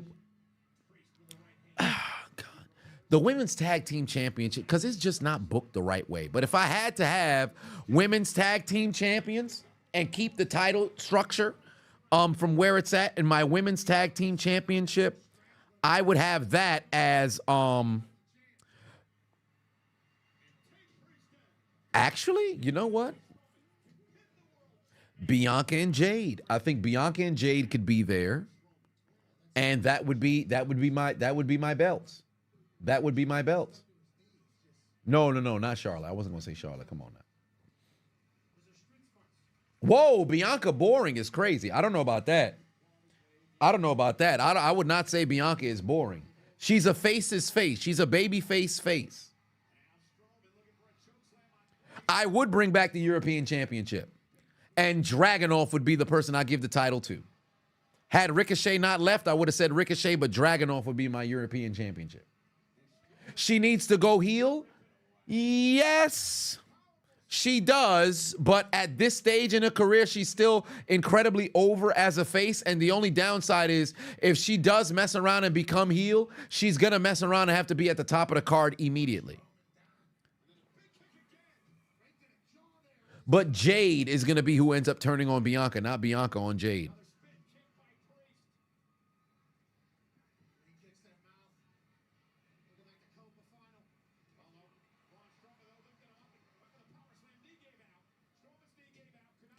Oh, Strowman is having some issues with his damn leg right now. Yeah, and Damian Priest is attacking this man. Uh-oh, here comes the fucking South of Heaven. No way he picking up Strowman. Oh, my God, he got Strowman up fucking South of Heaven. Oh, my word.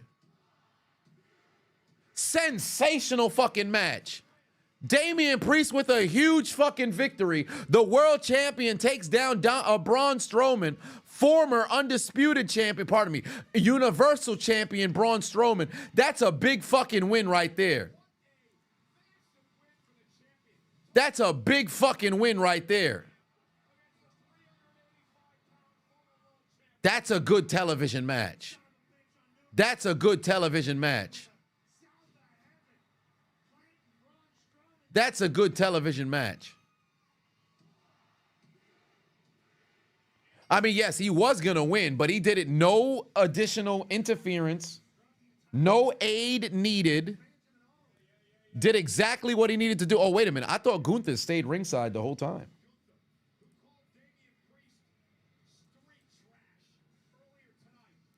Yo, Damian is going to have knock knees when he gets older, by the way.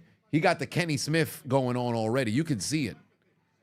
He got the Kenny Smith going on already. He going to be knock-kneed like a motherfucker.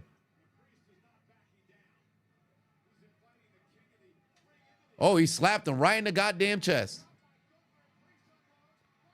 Okay, Priest going after Gunther immediately. There you go. Oh, look at them fucking chops, bruh. Wow, what a fucking lariat. Okay, Priest. See, I'm telling you right now, you can see it already. The people are fucking leaning towards Priest. The face turn is coming. The face turn is coming. Oh, Lord. I better not see fucking Chad Gable. Oh, my God. Chad Gable still stalking the fucking academy. Why? They're not a group anymore. Sounds like you guys finally came around. That's great to hear. That's all behind us. What? I don't understand. Know what's happening. It's simple, all right? I figured out who Uncle Howdy is. It's Bo Dallas. Yeah, we all know that. Yeah, I've been telling everybody. But look, here's the plan for tonight, all right? I'm going down to the ring. I'm calling Bo out. But this time, I got my crew by my side. What crew? There is no crew. They literally walked out on him. Why are they still keeping this going? Hey, what's going on, guys? Oh, it's Woods. Look, we were just talking and we know Kofi's going to be gone for a few weeks, so Tozawa and Ortiz would love to team with you to help you stand up against the Final Testament next week. Okay, hell yeah. Appreciate it. All right. What? You're gonna help him and not me? Why would they help you? Literally, why would they help you? It makes no sense. Look, change, man. Final Testament took Kofi up for next week. Let's make him regret it. Thoughts on Copa America? Messi's fucking leg was incredibly, I should say his ankle, incredibly fucking swollen. But congratulations to him. And Argentina getting that W. Di Maria having his final international game and it be a Copa America victory. So congratulations to Argentina. I don't mind the soccer team. I know the country is incredibly racist, but I don't mind the soccer team. I like Messi. So like there were people having think pieces when I posted I had the jersey. I'm like, fam, just because you can support the damn, you know, a player or maybe a team or something don't mean you stand for what the fuck the country stand for. What I think of the Euro tournament, tell you the truth, I would have loved it if Portugal messed around and got there. And I will say this much, it's coming home. No, the fuck, it's not England. Way to choke in the end. Way to freaking choke in the end. Congratulations to Spain. They got the job done.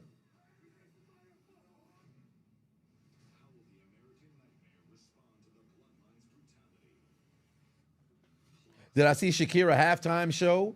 Yes, I did. I fell asleep towards the end of it, but and then I woke up after Argentina scored the goal, and then I watched the end of the game, and then I knocked out. So did Chad already try to go down the Kurt Angle route? No, he didn't, because Chad Gable should have already fucking suplexed. He should have slapped the fuck out of Maxine, suplexed the hell out of Tozawa, and then ankle locked the life out of Ortiz. It doesn't make sense for Chad Gable to turn his back on the Alpha Academy, smarten up, and then for whatever reason try to come back around, spin the block, and think they're going to be or have his back. All of those weeks when he was damn near terrorizing these motherfuckers, and he didn't win the title, and now he goes running back, it makes him look so incredibly weak. Like, legitimately, Chad Gable re-signed with WWE. But the way he's moving, you would have thought he didn't re-sign, and they're looking for a way for him to exit the company. It doesn't make sense. You've seen him communicating with the Creed brothers. Why the fuck are they not pulling the trigger right now? What are they building towards? I want to be patient, but it makes no sense. No, even if he wants to come back because of Bo, you've kicked out Alpha Academy. They've served you no purpose. The Creed brothers, you're conversing with them and whatever the case may be. For whatever reason, Ivy Nile was in the back having a conversation with you too, because she was there alongside the Creed brothers. She didn't shun you away for what you've done to Maxine or nothing. Fuck the Alpha Academy. Join the Creed brothers and have them help you against Bo and everything. I don't understand. It doesn't make sense. He didn't even apologize for what he did. He just low-key said, yeah, you know, I recognize I was been wilding a little bit. And you could tell it's not coming from anywhere genuine. But the Creed brothers, you talked to them on 2 different occasions. I would argue maybe 3. Get yourself a new fucking stable and then go after it. It doesn't make sense. Why would you align yourself with Alpha Academy again? It doesn't work. It doesn't work. So I'm just going to let it play out. I'm going to see what happens, because ultimately I believe what's going to end up happening is maybe, and this is my own hypothesis, he's going to keep trying to get Alpha Academy back in his good graces, and finally when they do say, all right, we'll come and help you, that's when the Creed brothers come and they turn heel and beat the shit. Or maybe Ivy Nile also comes out and attacks Maxine, or Alpha Academy comes out to try to go battle against the Wyatt Six. They end up getting their asses whipped, and then Chad Gable dips on them and ultimately leaves them out to dry and then turns on them the following week alongside the Creed brothers. But we'll see. Chuck Berry's for 5 on it. Do I think WWE should make 2 mid-card titles for the women's division? You sure don't. I don't. I've talked about it before extensively, and I'll say it briefly again. I don't think they should have mid-card titles for the women because although the division continues to grow and get a bit bigger, the fact that they're unable to book the women's tag team championships effectively already, and furthermore, they're benefiting immensely from having Logan Paul sit at the crib. If you have an active champion, because remember, we've unfortunately had over the course of the past 10 years, when Brock was Universal Champion, you had great time lengths to where you didn't have a champion on television. Logan Paul being US champion, being super part-time here and there.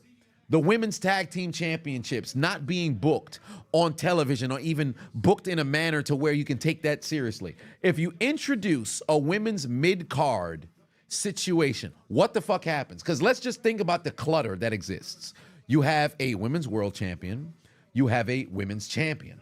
You have the women's tag team champions. You have a Miss Money in the Bank. You now add 2 mid-card women's championships on both shows. Who's the pool for the mid-card? Who's the pool for the tag championships? Who's the pool for the upper card and the world championship? It doesn't work. It doesn't work. Now, there's a method to where you can book stuff the right way, but WWE hasn't shown me that they can do that. So because they haven't shown me they can do that, I don't think it's going to benefit. Oh, but what about NXT? They introduced 1 women's mid-card championship. If you introduce 1, cool. Oh, Team Stud got 2 fucking segments? Oh, my. Team Stud has 2 goddamn segments. The Stud Patrol is here, ladies and gentlemen. The lesbians are on their way to the ring.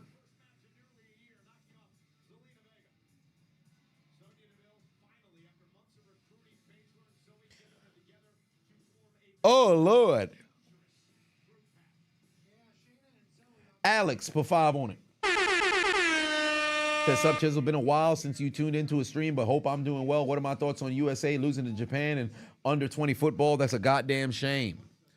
They ought to be ashamed of themselves. But then again, I would not be so surprised with this generation of, individuals going through adolescence. Because I think the quality of athlete, despite the fact that it's improving in certain dynamics, I think the grand scheme of things, a lot of these kids just don't got that dog in them. A lot of them just don't got that dog in them because we're living in the most comfortable times. Some of them just don't got that dog in them. And furthermore, they didn't got that country pride because they took that L. I think if this was 20 years ago, you mess around and take that L, you don't come back to the country and be able to have a smile on your face. You fixing to be shamed left and right, and there would be no social media.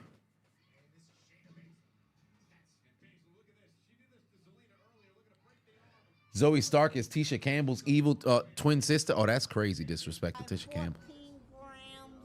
They have the same facial shape, but I don't know about all that other stuff. Yeah, Caden Carter, yes, Lord, ain't that the truth? Delicioso. The stud line.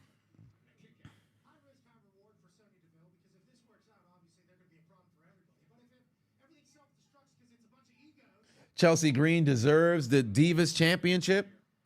She would make a very good Divas champion. And I said after Rhea vacated the title, I thought Chelsea Green should have won that Battle Royal because if there was ever a manner in which Chelsea Green can become champion, it's either winning a Battle Royal or cashing in a Money in the Bank. And it just makes a whole lot of sense. She could have done so much with that.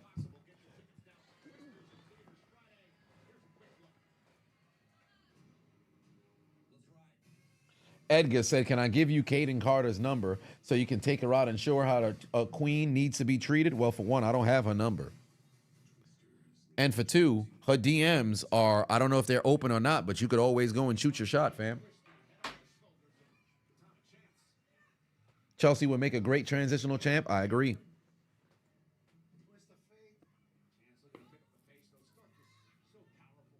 They overuse Nia too much. I disagree. I think Nia's been doing the best work of her career since returning.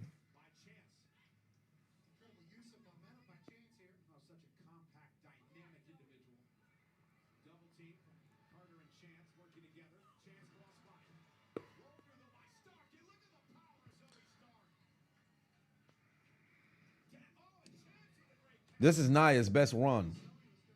Might have said, when am I sliding into DMs again? Can't do it. Unless I could figure out a different way that I could go and edit it, they're just going to shadow block me and ban me again.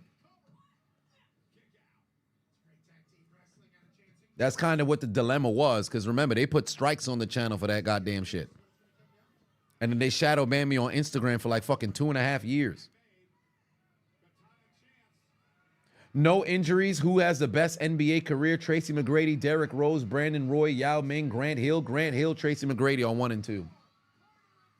And I would argue Tracy number 1, Grant number 2, Derrick Rose, Yao Ming 3, Derrick Rose 4, Brandon Roy 5, despite the fact that Derrick Rose is the only MVP in that group. But I think if Tracy had never gotten hurt, we're probably talking about Tracy McGrady being in that top 5 shooting guards of all time. Grant Hill was like a second coming of motherfucking Magic Johnson. In fact, I would say he was like the LeBron archetype before LeBron. So a healthy Grant Hill, that'd be something. Yao Ming was, what, 7'5", 7'6"? I think if he never had no foot problems, you're probably looking at somebody who truly could have led the Rockets to possibly getting themselves a 3rd title. Derrick Rose, we saw what, he could have became. Youngest MVP ever in WWE, in NBA history. And then, of course, Brandon Roy was incredibly clutch. But it sounds crazy to say Derrick Rose is at 4 in that list, but that's my opinion. T-Mac ain't even a top 5 Raptor? Well, probably because he left after 4 years and went to Orlando. Suarez put 2 on it. Did I see the Copa America riot? Yes, I did. And I saw a lot of conversation about, I don't know how the country's going to host a World Cup or whatever. And it sounds fucked up, but you got to call it what it is. We have held in this country a shit ton of events that have had tens of thousands to even hundreds of thousands of people. And you didn't have these problems. You got motherfuckers climbing in through the fucking ventilation system, bombarding the damn... the people at the gate. You're going to have to just super up security and shit.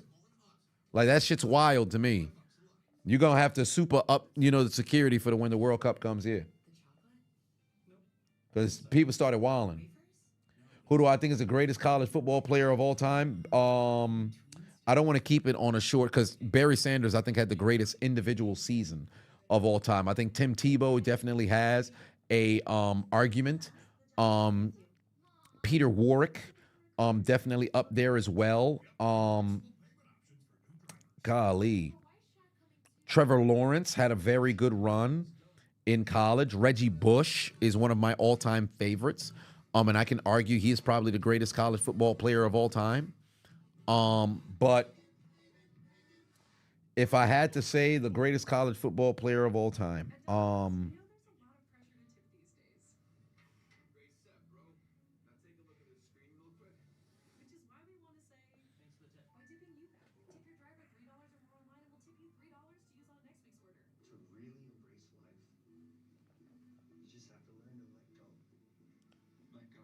you know what? I'll be a bit biased. I'm gonna go and say Reggie, because I thoroughly enjoyed Reggie's run.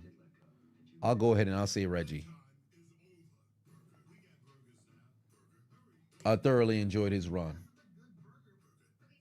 Burrow had it. No, because I'm thinking, because when you think about it, it can't just be individual seasons. So I got to think over time. How good were you over time? Because there's a lot of guys who have great individual seasons. Because I think probably amongst the greatest individual seasons, not just because I think Barry Sanders #1, but you think about some top 5.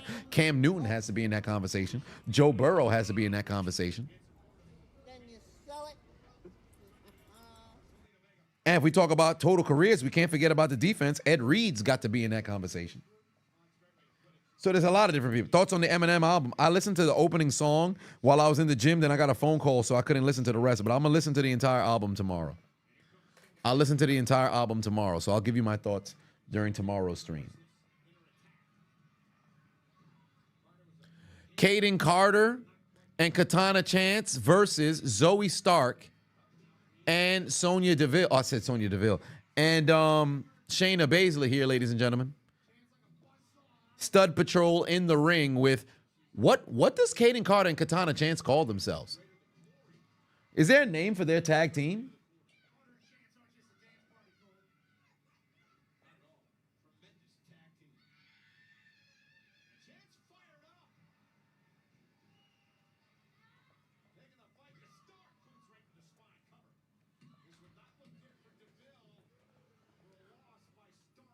Party time? After party? I don't know. I can't remember.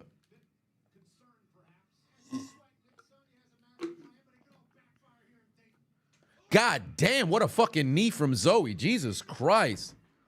Kick the fuck out of Kaden Carter. Golly, or I should say Katana Chance. Another running knee. Oh, yeah, it's over for them. They about to take an L. They about to take an L right now. Them ladies is getting cooked. Them ladies is getting cooked.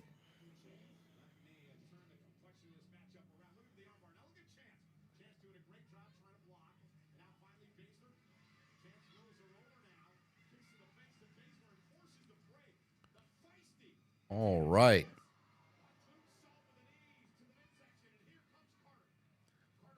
Oh, look at Carter and Chance still going to work here. Oh, that's a great fucking maneuver right there.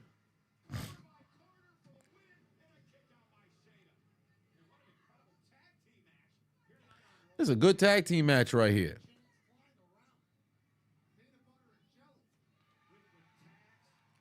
Whoa, Sonya Deville getting on the goddamn rope. What the fuck's she doing? Yeah, there you go, Lyra. Go pull her dumb ass down. Fuck wrong with you, stud? Oh, goddamn, Lyra caught a foot to the face. Lyra caught a whole big foot to the face. Oh, what a stomp to Zoe's back. Yeah, it's clip for them. Stud Patrol about to get to put to sleep.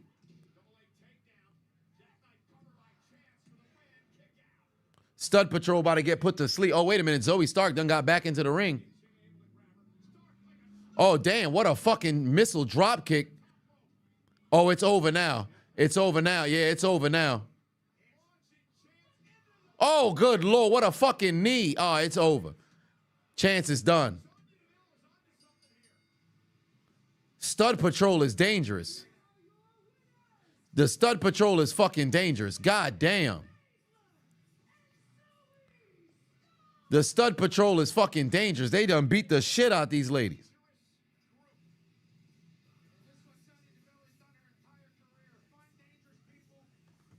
What a fucking knee to Chance.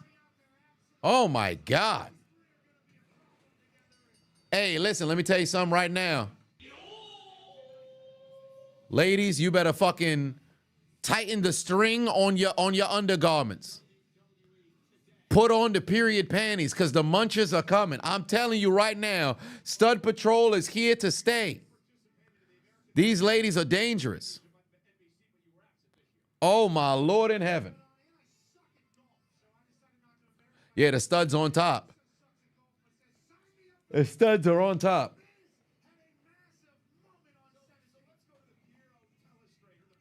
God damn.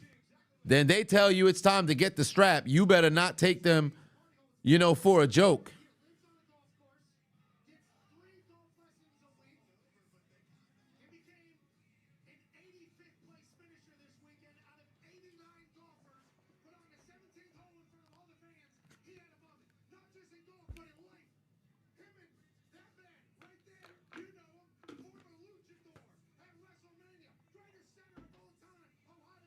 Okay, all right, Pat McAfee got to relax. Greatest center of all time is crazy.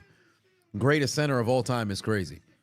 Mike Webster exists. Jim Otto exists.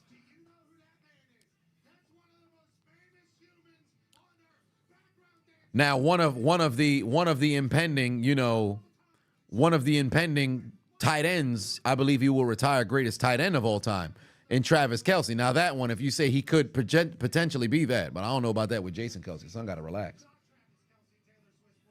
What do I think about wearing Larson for Miami? I want to see them during the regular season.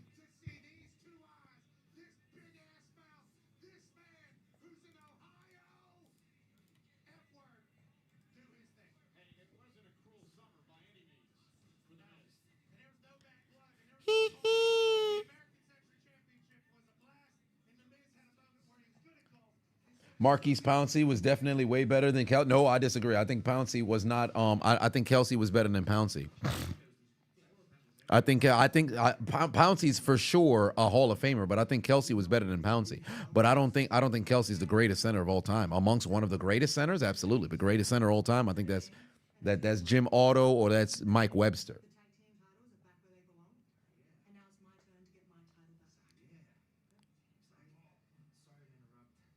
Oh Lord, Dom keep getting into Liv's. I said Liv. Rhea's face. What are you doing? Are you stupid? Why are you picking a fight with Jey Uso? I mean, I'll just go cancel it. I'll go talk to Pearson. No. What are you, a coward or something now? No, I mean, I won't cancel the match, but I just wanted to show Jey and everyone else that you're still my mommy and that you belong to me. Oh, look at Rhea face. You belong to me. Excuse me? I mean, I didn't mean it like that. I didn't mean it like that.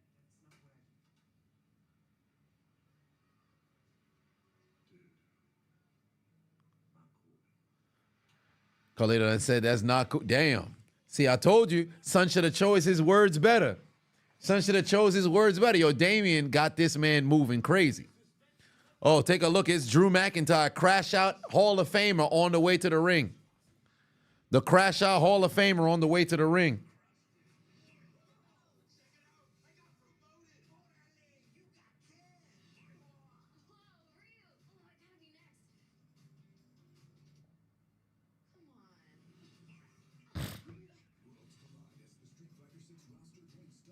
Son said, yeah, and I have to teach you. You belong to me. You what? You what? Are you stupid? Are you stupid?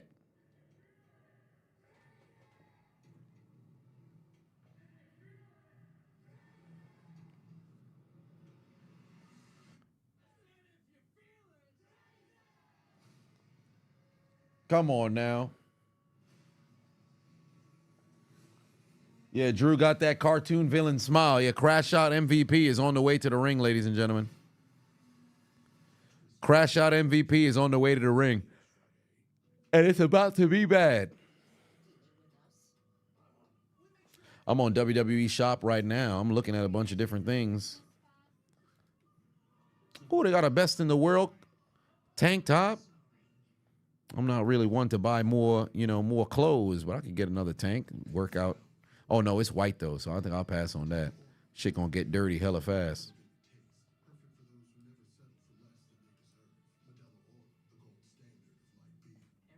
Oh, they got the Ruthless Aggression Tag Team Champions? Okay, all right.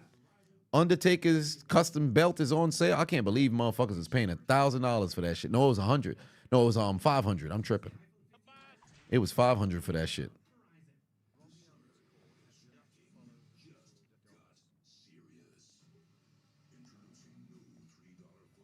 Crash Holly. Oh, dang, that's crazy. The Crash Out McIntyre is just nothing more than Crash Holly. That's hilarious.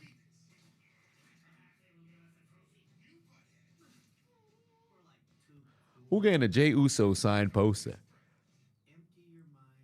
Hollywood Hulk Hogan NWO title. I could always just spray paint my own shit, but that'd be a little stupid. Oh, they got the Stone Cold Steve Austin replica vest again. But where you wearing that shit to WWE events? You got to remember when you purchasing them, you know, that merch, you got to make sure you got yourself some versatile stuff that you can utilize for stuff. So many people be, you know, getting stuff and never utilizing them. It's like if you go and you buy yourself some cosplay, but you never actually wear your shit outside. They're going to look at me weird. No, fuck that. I'm wearing my shit outside. I'll be having my Static Shock and my Akatsuki fucking trench all the time. Do they have an LA night? Let me talk to you. Actually, yeah, they do. Let me talk to you. Yeah, they got a sale going on. I think it's 25% off if you use code Superstar by the end of the night tonight. So they do have themselves some deals here tonight. So if you guys wanted to go grab yourself some WWE merch, they happen to have themselves a deal here tonight. Omar, put 2 on it. Said, when does R-Truth get his world title run? Unfortunately, that ship has sailed. 2011 would be his best, you know, timing to mess around and pull that off.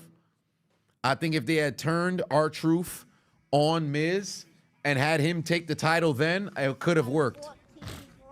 But that ain't what happened now, is it?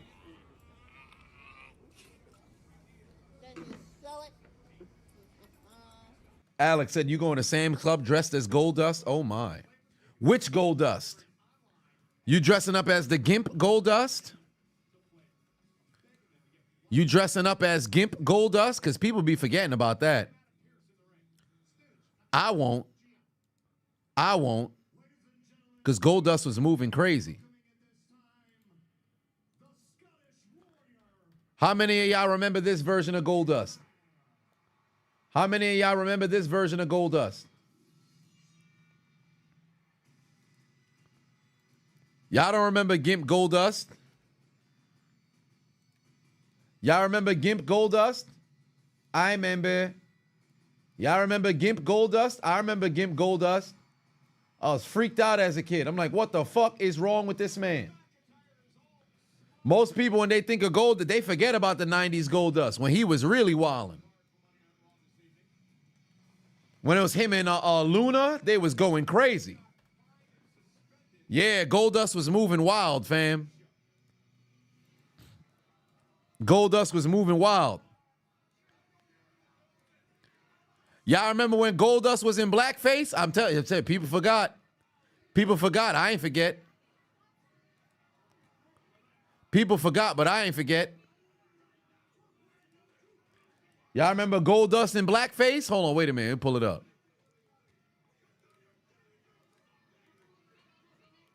What was it? The artist formerly known as Goldust, if I remember correctly? Because they call him the artist known as Goldust. Yeah, Triple H did blackface. No. It wasn't Triple H. It was X-Pac. Triple H might have done it. The artist formerly known as Goldust. I remember. I ain't forget. Some of y'all might forget, but I ain't forget.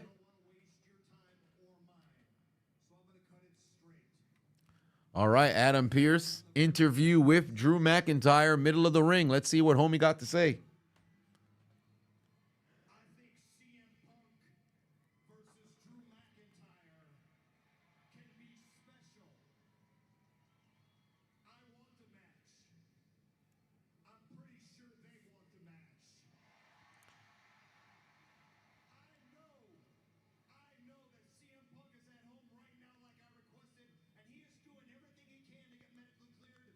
All right, CM Punk, Drew McIntyre. I like it.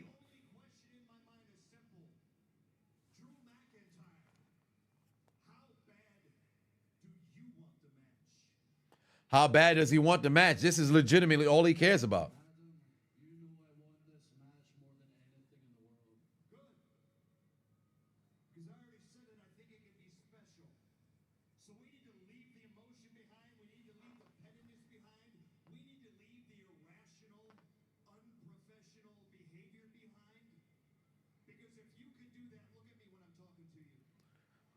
Oh, son said, look at me when I'm talking to you. Son not playing.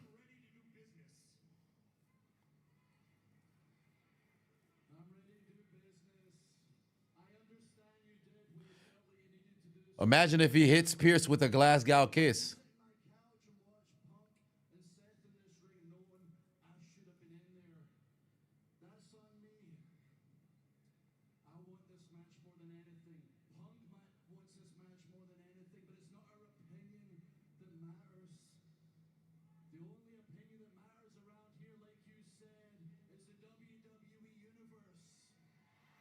Look at Drew pandering over here. Panda Bear Drew.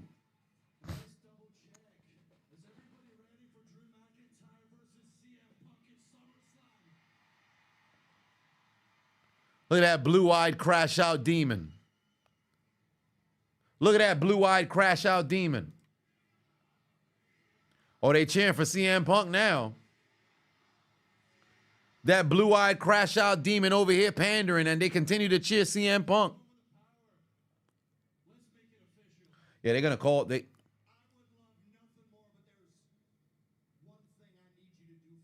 Oh, he said he can't touch him. Can't touch Punk until then. Oh, the referees are coming into the ring. Okay. Oh, he wants an apology.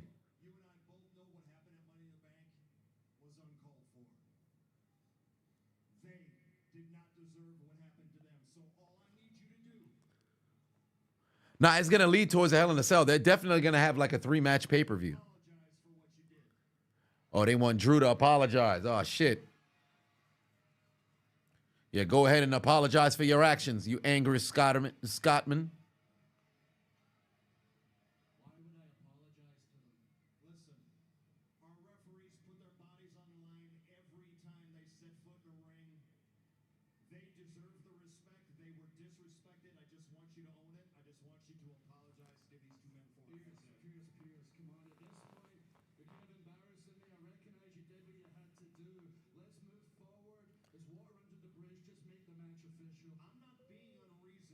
Son, want that apology. Go ahead, look him in the eye and say you're sorry.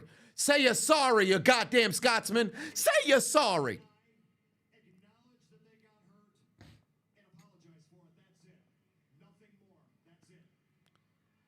He gonna hit Pierce with a Glasgow kiss and get suspended. Just fucking apologize. You will apologize. You will apologize.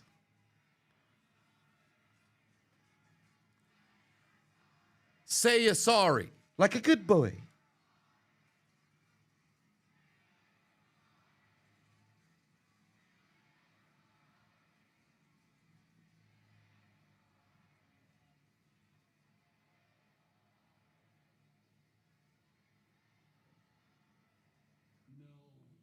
Oh, Lord, he doesn't want to apologize.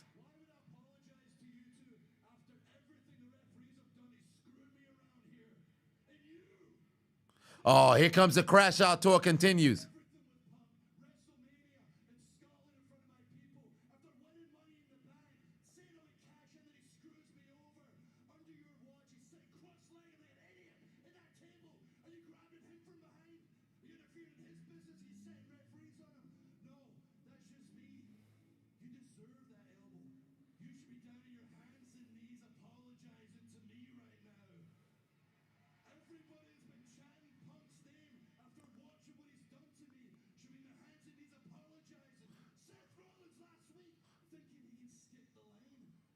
Oh, this man he's crashing out. He's crashing out.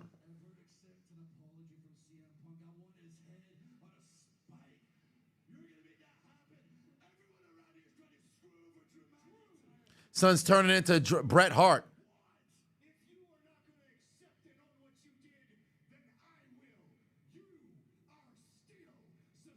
Oh, Lord, he suspended him again. He suspended him again. Oh, Lord, he's going to hit him with a Claymore.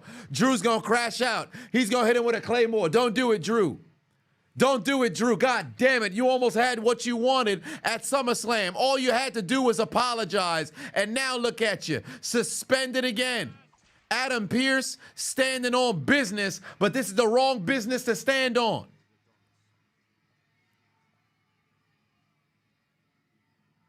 Oh, Lord, he done pushed down the referee again. Oh, Lord. Adam Pearce done took off his damn glasses. Drew McIntyre's in his face. You don't put your hands on the scrap daddy, and here comes Seth Rollins. You push down two officials. Since when did Rollins come out to the defense of the goddamn officials? Seth Rollins looking like a goddamn 1980s mid-20-year-old drug addict at Woodstock. Ever the goofiest individual out here. Mello sucks. Put 5 on it.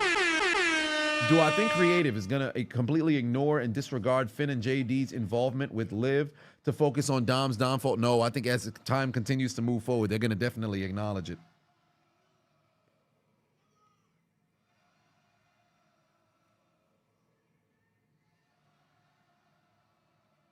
Because if I'm not mistaken, take a look at this tweet. During the segment, they were playing as Liv and Rhea, where Liv had the upper hand in the ring. And so this is something that needs to be considered as well. Are they continuing to plot and plan and have something happen?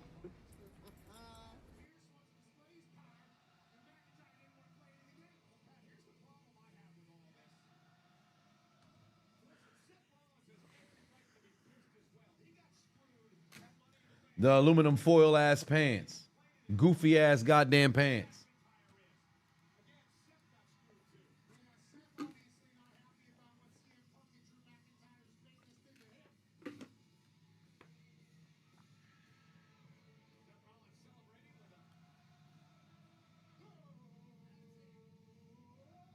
This man, Pat McAfee, having a time of his life.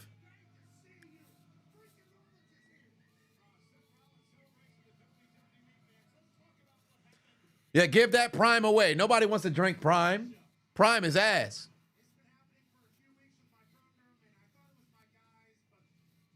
Prime is terrible.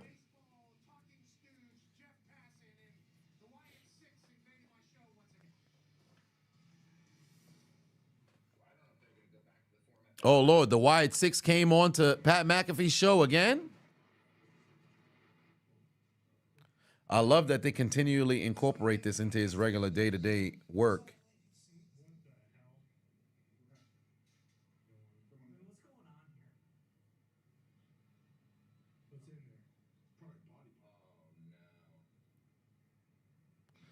They done delivered something to Pat McAfee during his show.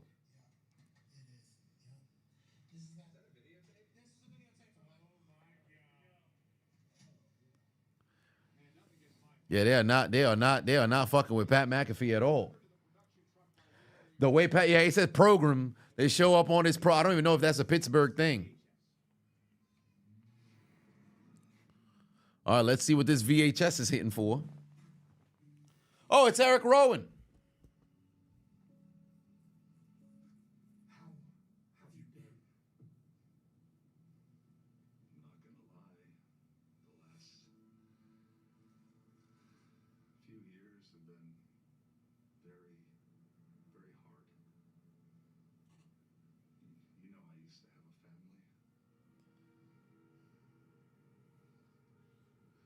That's tough.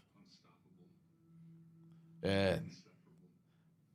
They're keeping this whole Wyatt Six thing close to home, fam. Legitimately, rather than just keep it, just storyline or whatever, they're bringing in the realness of the situation, and you gotta appreciate, their willfulness to do so.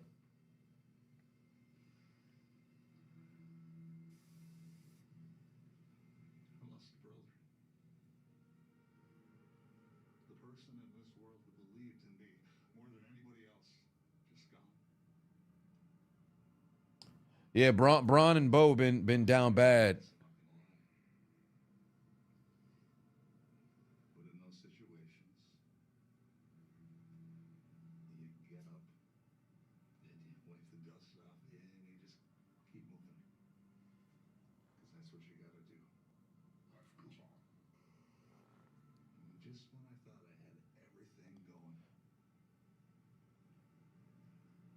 Yeah, Rowan gonna go crazy once he come back.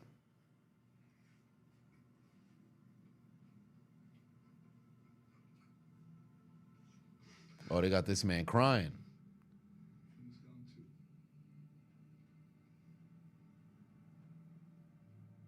And I had no more family, no more will. Prime with a side of booty is crazy. Yup, losing Luke Harper, then losing Bray Wyatt. I couldn't get out. I didn't want to get out. Why? Why would I want to get out? I felt catatonic. I couldn't move, numb to everything, numb to the world. Every time you open up a bottle of Prime, Wilfried Brimley screams at you about the horror of diabetes.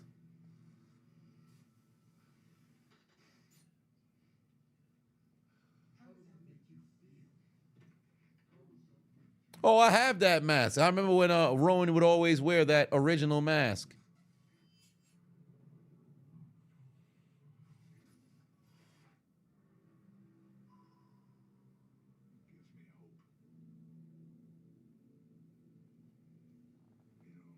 lowest,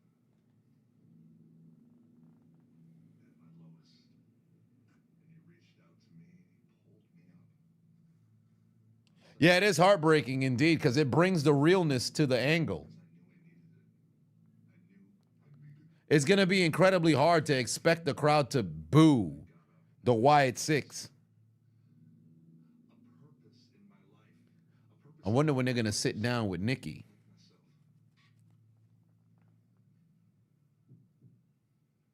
This reminds me of that beacon of hope. We're gonna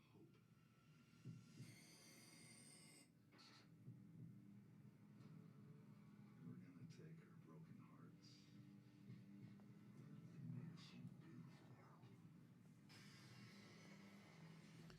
Oh, my. Yeah, I love the fact that they're really incorporating the realness. You can't help but feel for him. Roman, obviously an extremely tortured soul and sent over the edge by his fallen brothers.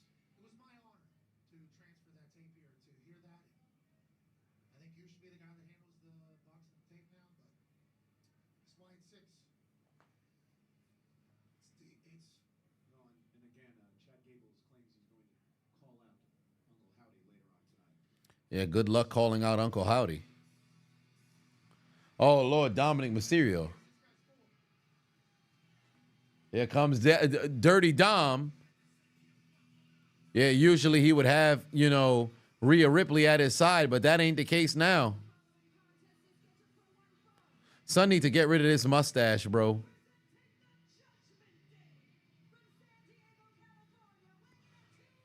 Boo, Mysterio. Boo.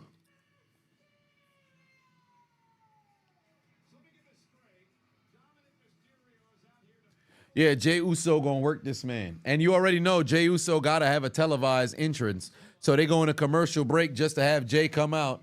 I wonder if he's gonna come from the crowd because he's been doing that the past couple of times.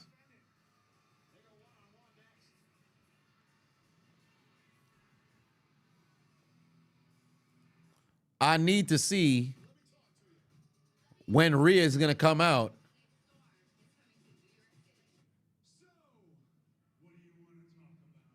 Oh, yeah, they're going to be at the Javits Center today. I should say during this week, 16th to the 18th.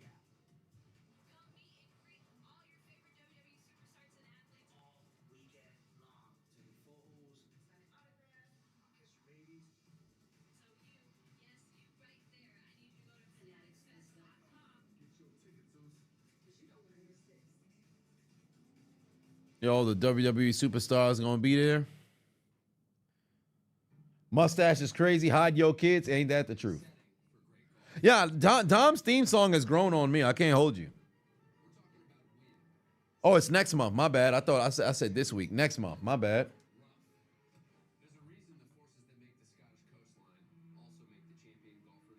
Yeah, Dom gonna get his ass whipped, bro. Only way Dom is beating Jey Uso if he uses a foreign object and hits Jey Uso like, oh no! That's the only way he beating Jey Uso tonight. He gonna do a foreign object. He is not beating that man clean. He is not beating that man clean.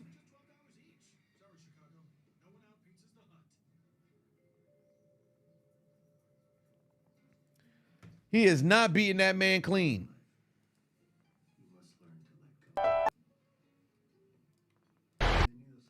But I need to see. Hold on, wait a minute. Dom gonna have to come out and tell Rhea. I want you to listen to me. I'm going to say this again. I did not have sexual relations with that woman. All right, Dom? Because why you moving so horny? I don't know. Seems pretty hard to me. Yo. Come on now. Dom saw Liv, and evidently he said, I don't know. Seems pretty hard to me. Yo. Alrighty. Step outside. You're starting to sound just like my dad. come on now. Mans was moving crazy. Mans was moving crazy. Because Liv Morgan gave him what? Liv, how you feeling? Oh, I feel so good. I just gotta give this thing that good old spin on this thing, and we're good to go. Oh, man.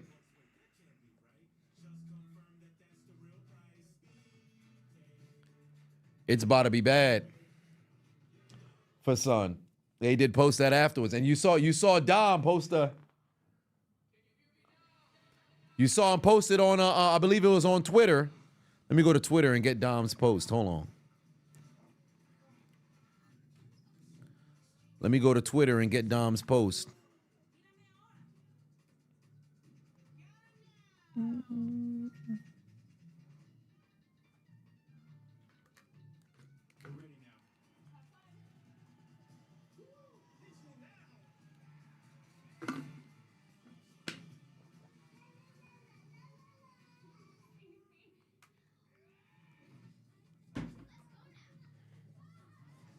Matthew put 2 on it. Said top 3 world dream match balance. This translated, I see a little bit of a German situation. Worst dream match balance. Match balance. What does that translate to? Does it match? Is it like matches? Worst 3 dream matches? What do you mean by that? Just so I don't interpret incorrectly.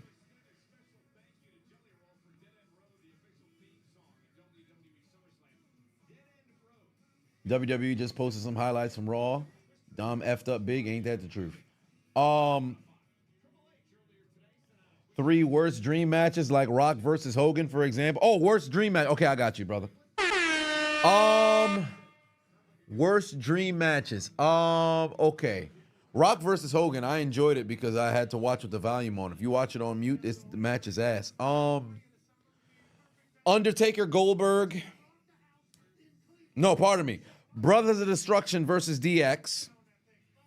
Terrible. That was terrible.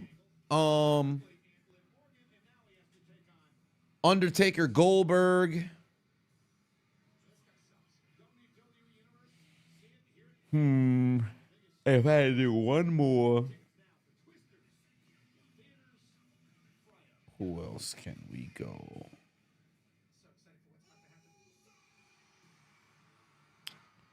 Gotta think of in recent times who's been super ass.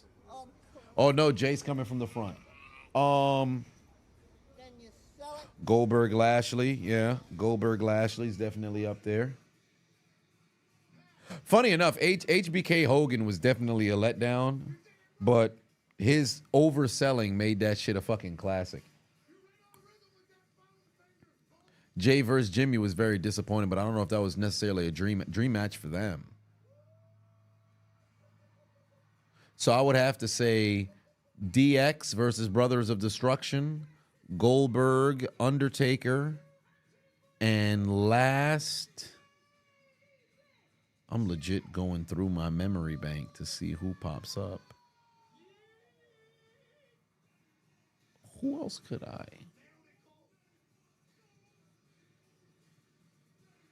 Oh, wow. Look at Michael Cole having the time of his life with the yeet as well. Did he say yeet? Was that him? That was terrible. Brock versus Goldberg won? Well, probably you could utilize that. Yeah, so Brock and Goldberg won. Because I think they made up for it the second time around.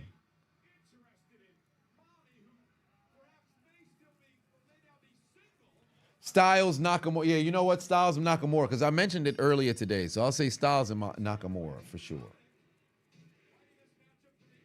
Cena and Taker at WrestleMania. It wasn't even really a match, so that's why I can't even count it.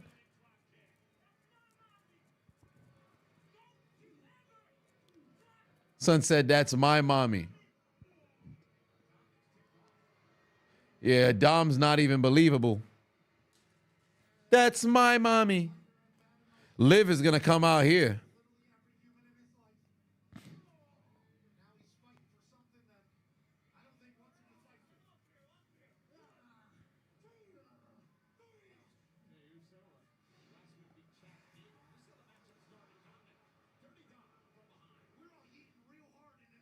Good Lord. Oh, they reenacted the Eddie Guerrero in China scene? Hilarious.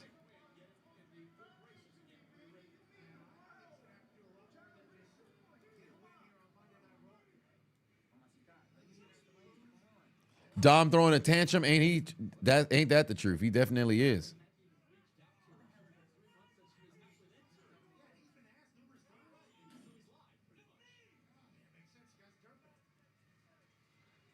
Look at Jey Uso face. Oh, I can't breathe. Yeah, they put it side to side with Rhea. I'm looking at it right now. It's in the Latino heat. Oh, here come the three amigos. Homage to his pops.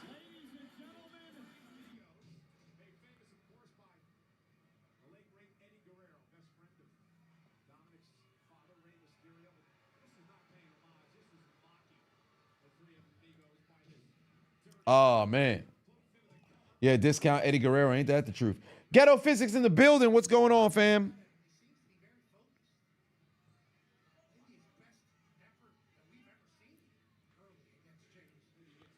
Yeah, Dom about to have a bad time because the moment that Jay turned around and super kicked that man, it's over for him. Oh, here comes the 619.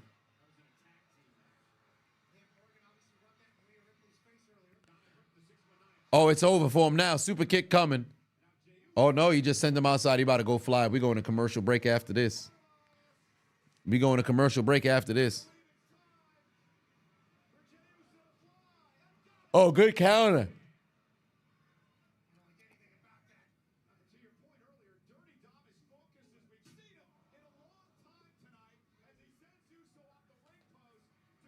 Yup, told you. We go into commercial now.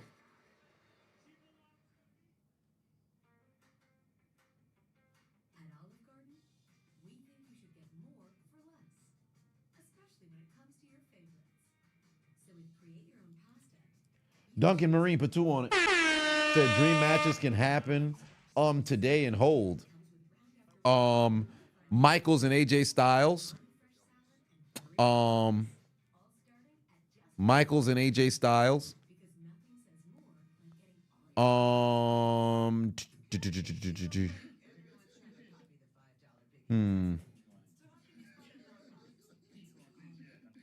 Let's see who else.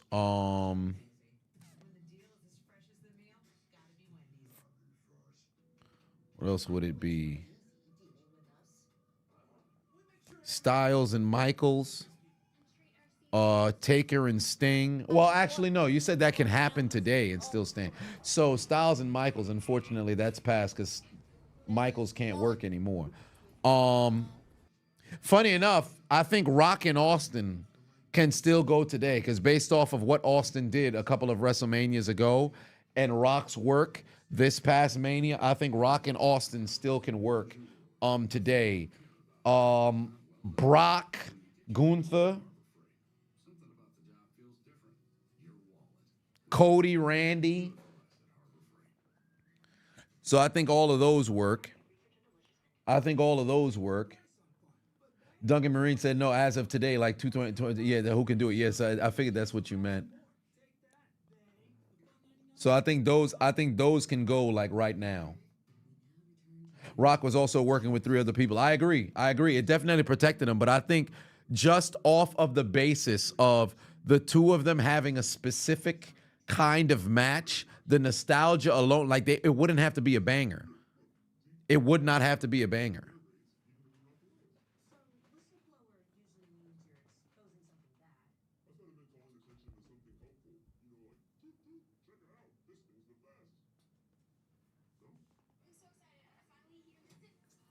What if Messi was yeeting? I don't know about all that. That'd be interesting.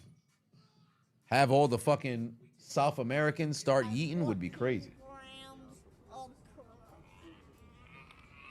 Randy Orton should be seen as retirement match. I actually agree, because if Randy would have tapped into his legend killer gimmick again, but the only problem is he'd have to be consistent with it. Obafemi versus Big E would be great. Big meaty men slapping meat.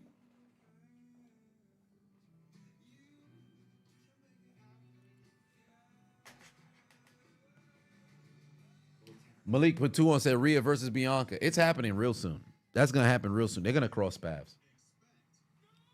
What's the deal with Sheamus getting packed up? I have no clue, but we fixing to find out real soon. 14 grams of crack.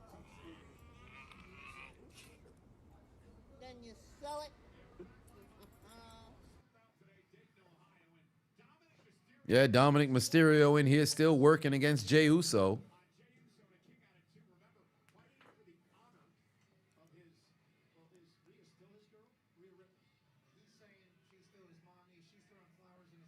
Joe Hendry versus Elias is low-key a dream match.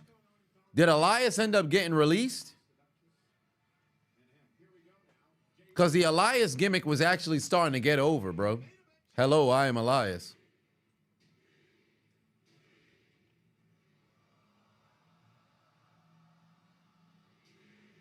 Spit on the hand getting me tight.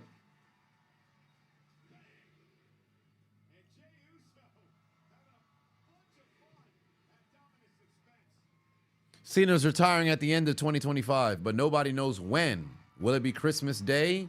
Will it be New Year's? Will it be SummerSlam? Will it be Survivor Series?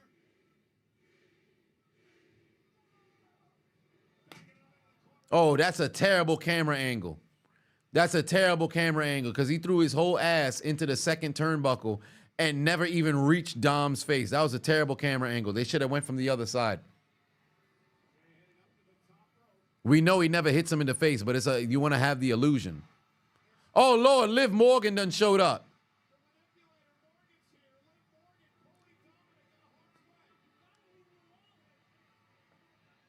Slap her in the face, stupid.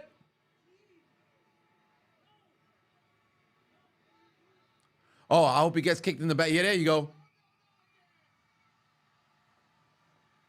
Look at Liv Morgan. Oh, my God. Look at Liv's face. Oh, my Jesus. She got on top of him. She got him pinned down. The ref should start counting.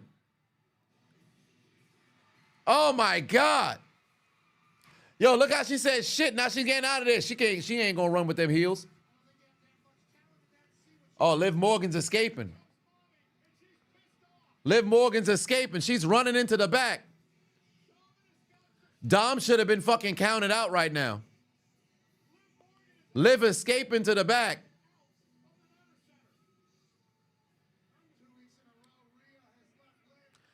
Son, Dom should have been counted out by now. Dom should have been counted out by now.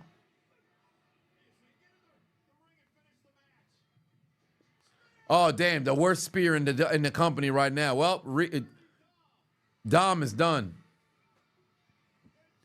Dom is done.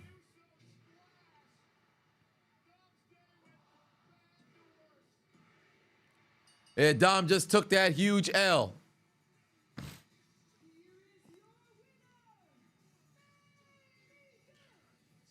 Now I wonder if Jey would try to go shoot his shot at Rhea. Rhea right there.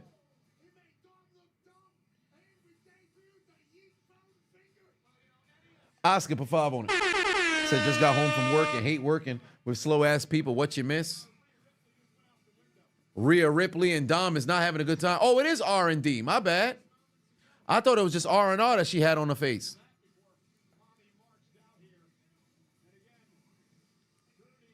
Jey should have went to go shoot his shot instead of just putting up a handprint. 14 grams of Yeah, they probably gonna have one more Judgment Day segment. That man's having a bad time. Ilia Dragunov and Sami Zayn Intercontinental Championship here tonight, by the way.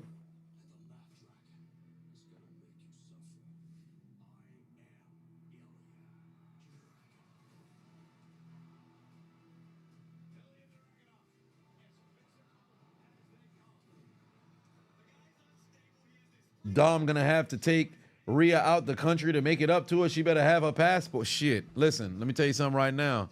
Shorty definitely gonna need to make sure she got her passport. But is it gonna work for Dom? I don't know.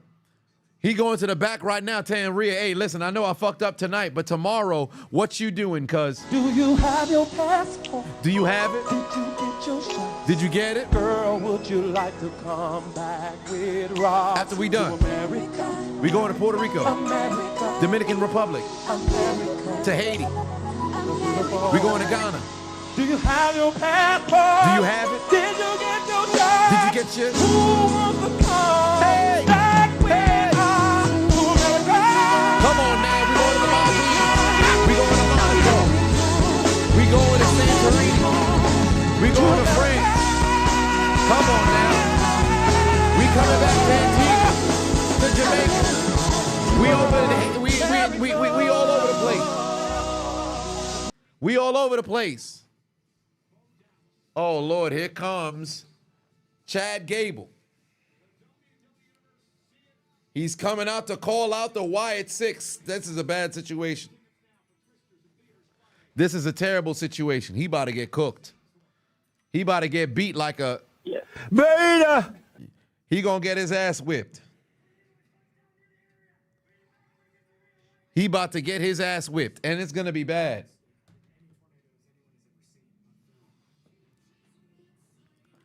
Chad Gable gonna be midway through the promo, and he gonna end up looking like, that's gonna be Chad Gable midway through the promo. He gonna be like, wait a minute, what's happening over there? Oh nah, Wyatt Six about to whip this man's ass. Wyatt Six about to whip this man's ass, bro. He about to get destroyed. He gonna be staring, wishing he never came out to the damn ring. Might as well throw up the damn X in advance, cause that man about to get cooked. They're going to call the medical practitioners. Gable going to be laying in the middle of the ring. And then Adam Pearce is going to say, Remove this cracker from my show. man's going to need medical assistance expeditiously. Oh, my Lord. Wyatt Six going to go crawling into the ring like...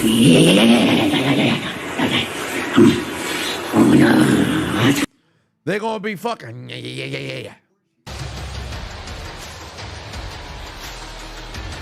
It's going to be bad, fam. It's going to be bad. It's going to be bad. And Gable going to be asking himself, where's the Alpha Academy? They're going to be dancing like... that boy sus. They not coming. They not coming. You thought they was going to be there for you? They're not.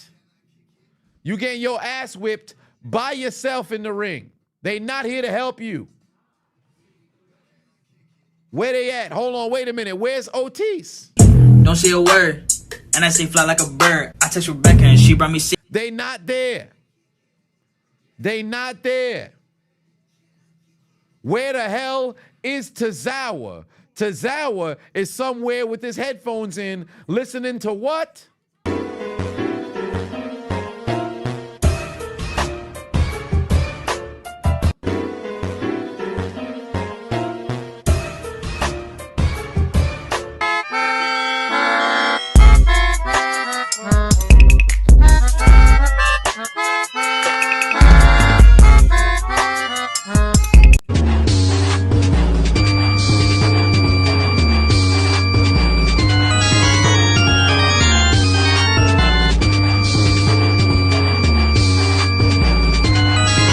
Boys is getting cooked.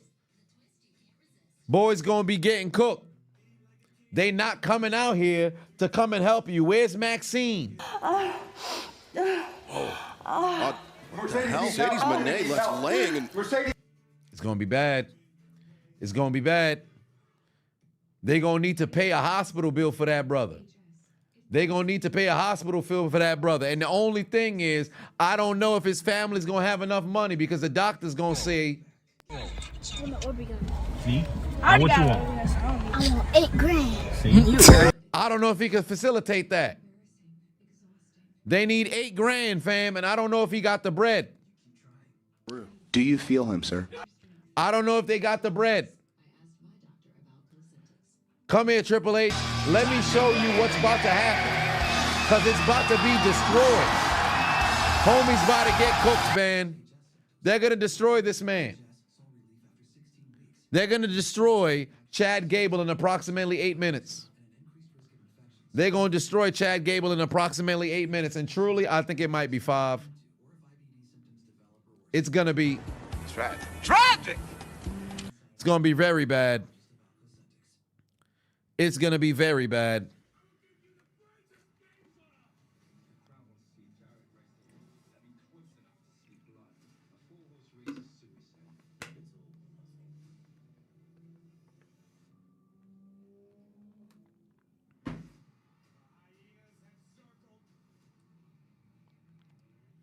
Maxine getting the Woods.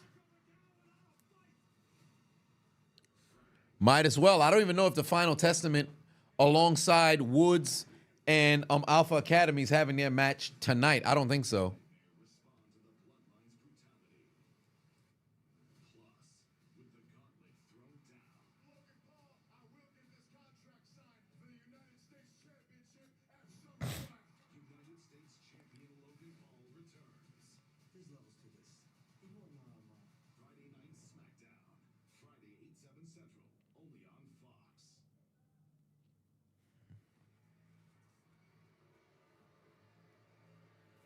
Oh, well, there's Dominik Mysterio backstage. This was a mistake. Oh, damn, Damian Priest already showered and got dressed.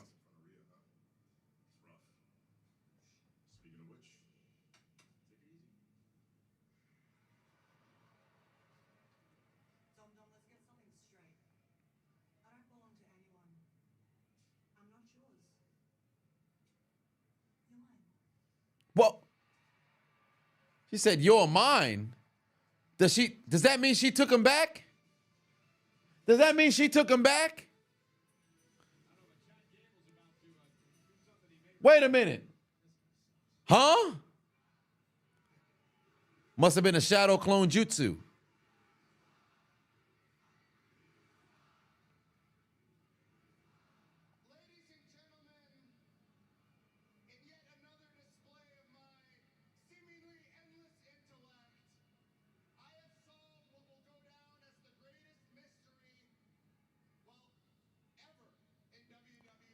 What mystery did this man solve?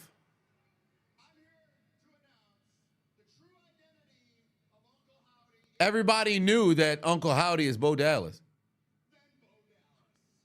This man thinks nobody knew. Everybody knew.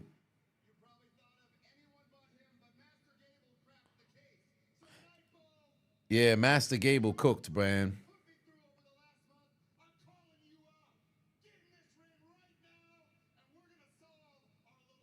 Yeah, he about to get his ass whipped. He about to get his ass whipped. Listen, let me tell you something right now. Get ready to go call the EMTs. Master Gable about to get his ass whipped right now. Wyatt 6 is licking their chops. Licking their chops. They dancing.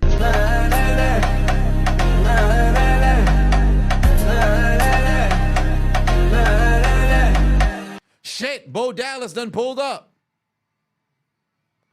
Oh! The Creed brothers is here. The Creed brothers is here. Finally, they done showed up. Yo, they done slid on Bo Dallas, fam. God damn, did you see the intensity of that strike? Oh, Lord. They done slid on Bo. God damn, what a strike. Oh, wow, Bo Dallas getting his ass whipped. Creed brothers pulled up in suit, finally.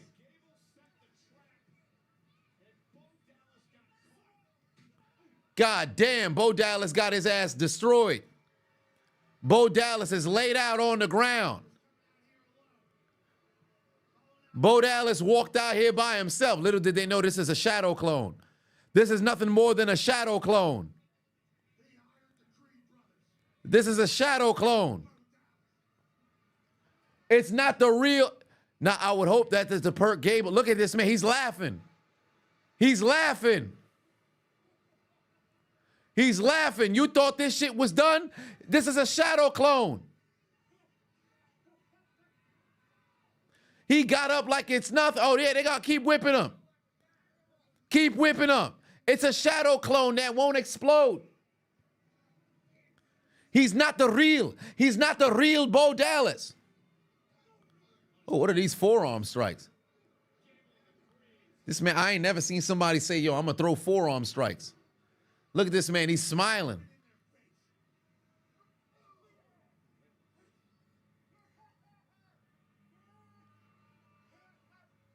Yo, this man is laughing. Oh, nah, he's deranged.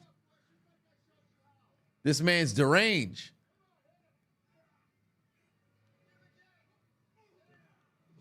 Ooh, they're trying to whip, son. Oh, Lord. Creed Brothers is incredibly impressive. But Bo Dallas is just laughing, having a time of his life. He refuses to stay down. This is like what happened when Steve-O was supposed to stay down after getting his ass whipped by Umaga. Ooh, what a fucking German suplex.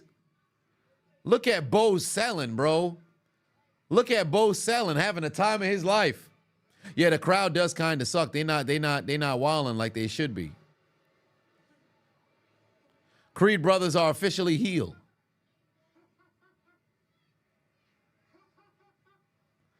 Oh, nah. Nah, this man laughing. Oh, nah.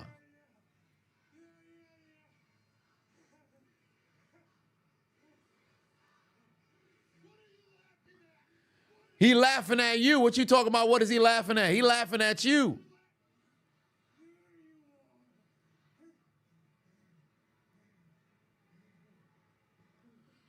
Oh, nah. Son, mouth ajar.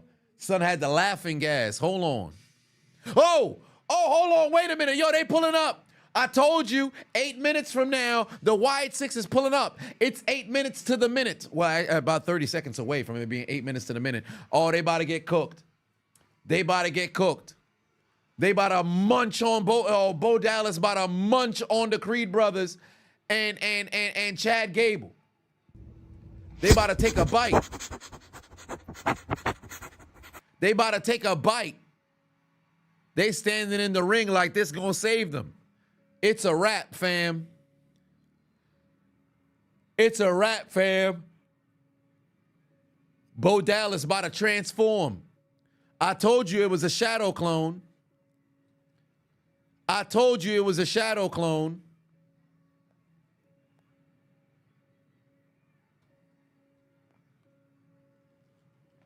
Damn, Creed Brothers, you just turned heel just for this shit to mean nothing.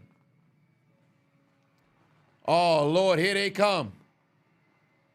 Here they come. Oh, wow, that is a fucking entrance right there. That is a fucking entrance right there. They're all here.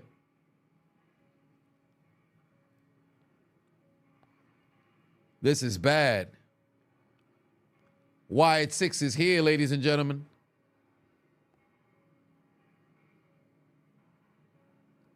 What a fucking entrance. They all walked into the... Yo, that's great lighting right there. You talk about high-key production quality. Why they walking like that, though? This man is crouching and shit. I forget which one. I know Dexter Loomis is in the group. I know, obviously, that's Rowan and Nikki Cross. Oh, Bo Dallas still there laughing in the corner. Creed Brothers done took off their vests. Yeah, Joe Gacy is the other guy. Okay. Oh, that's the same Sludge Hammer, or I should say Big Hammer from the Bludgeon Brothers.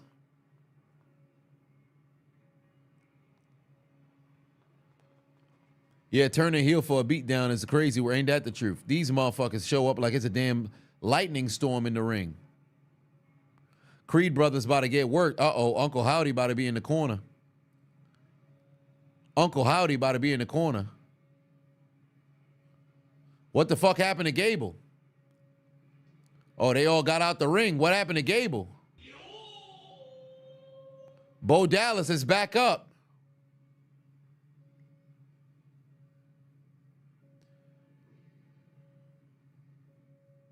If he say follow the buzzards, people gonna break out in tears.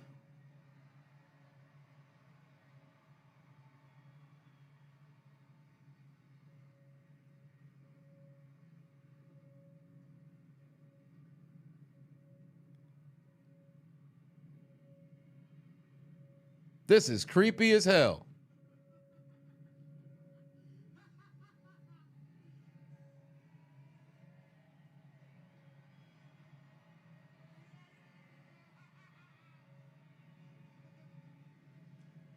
Damn. They didn't say nothing. Well, that's a crazy visual right there. That must have jump scared a whole lot of children. He doing the yeah as an homage to Brody Lee, Luke Harper.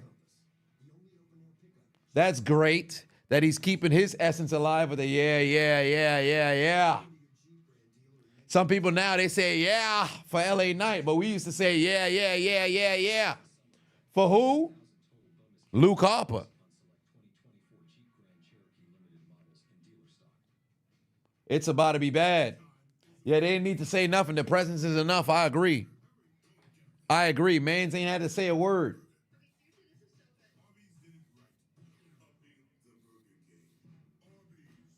So, are they the Wyatt six faces? I think they're gonna mess around and have to be faces, because you don't want to, especially given the promo VHS tapes. It's kind of difficult to want to boo them because of the direct reality of the fact that Bray Wyatt is indeed dead. Like, if it was a work and Mans wasn't actually dead, then by all means, you know, they can mess around and be heels. But ain't nobody about to boo the fucking Wyatt Six now. They could do heel activity, but you're not going to want to boo them. They're going to be a face.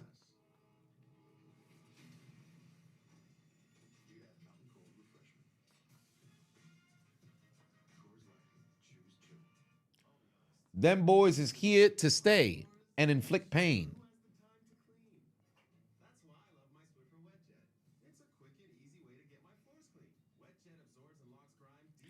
Keep Def Rebel away from the theme song. I don't know if Def Rebel's the one who actually had made it. I think the name is like Shatter or whatever. I listened to it in the gym the other day. Pretty good show. Am I gonna get the NCAA 25? Yeah, I'll probably have to get it.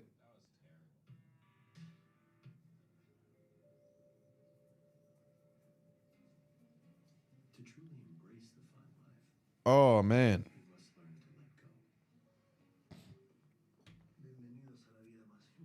Code Orange. That's what it was.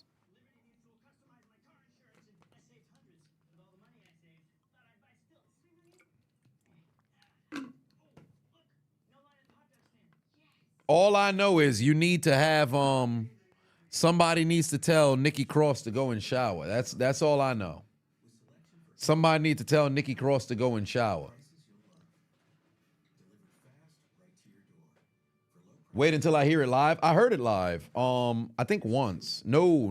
I don't think I did. No, I don't think I heard it live. Cause when Bo returned, I think it was right. Yeah, because when I went to the SmackDown after Wyatt had returned initially, all they did was show the replay of the return from the prior week. We thought we were gonna have Bray Wyatt cut a promo, but he didn't. And he didn't even come out. Sticky Cross is crazy. Mike's Harder Lemonade is hilarious fucking name, bro. You had Mike's Hard Lemonade, and I say, yeah, no. You know what? We gonna make Mike's Harder Lemonade.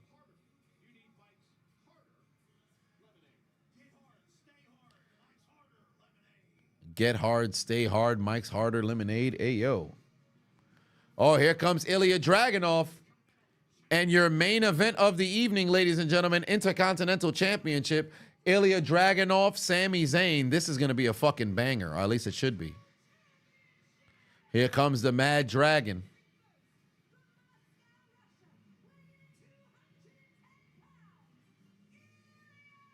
I hope they never change his fucking theme song.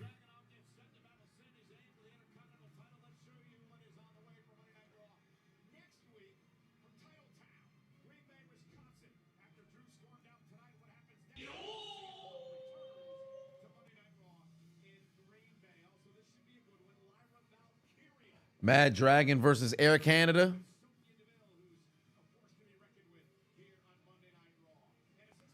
Everything about Ilia Dragunov I fuck with, bro. This dude is just awesome. I hope they don't fuck him up on the main roster. Oh, yeah, the 6-man tag match is next week. Okay. Wyatt 6 storyline been well put together. I agree. And you know I'm cheering for Dragunov. Let's see how they mess it, because there's going to be a 1 commercial match. By the way, kudos to the Creed brothers and Chad Gable getting the fuck up out of there before they got fucking destroyed. They was like, Don't wait around. Yep. Smart. Yeet and get out. Jey Uso is a... Son was like, I'm not with the shits this week.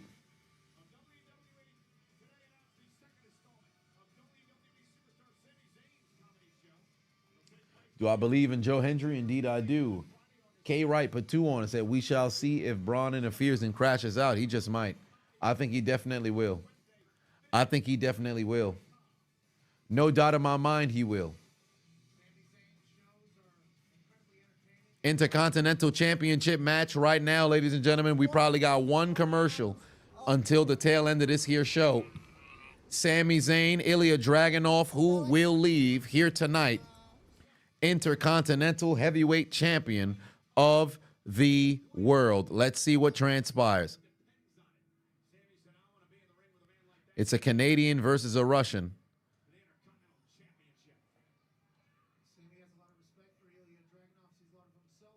This ain't ending clean. I don't think so, because I think Braun still has plans for that fucking Intercontinental Championship at SummerSlam. It's just a matter of when does Braun get involved.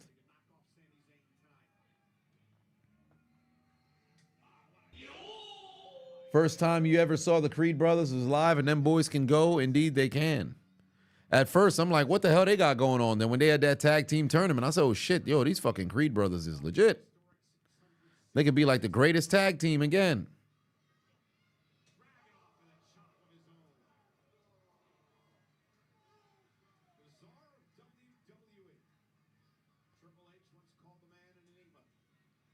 All right, let's see. You know fucking Ilia Dragunov loves the fucking contact. And again, despite the fact he has no elbow pads, no knee pads, it actually does it because his size, it works. Versus motherfucking Big E, which always looks weird. Plus the singlet. I think with the trunks, it's probably a situation where it doesn't look that way. Oh, the Acai Moonsault ends up taking down Dragunov. And this will take us to our final commercial break of the evening.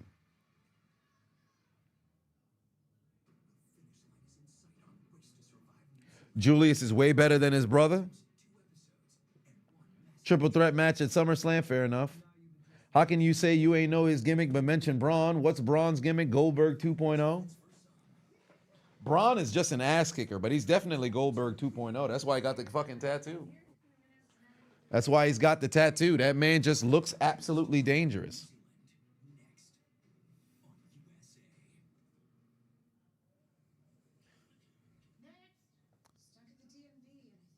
Shaq is in every fucking, like, so many different commercials. This man's, I wonder what his yearly income off commercials is. Matter of fact, let me see here.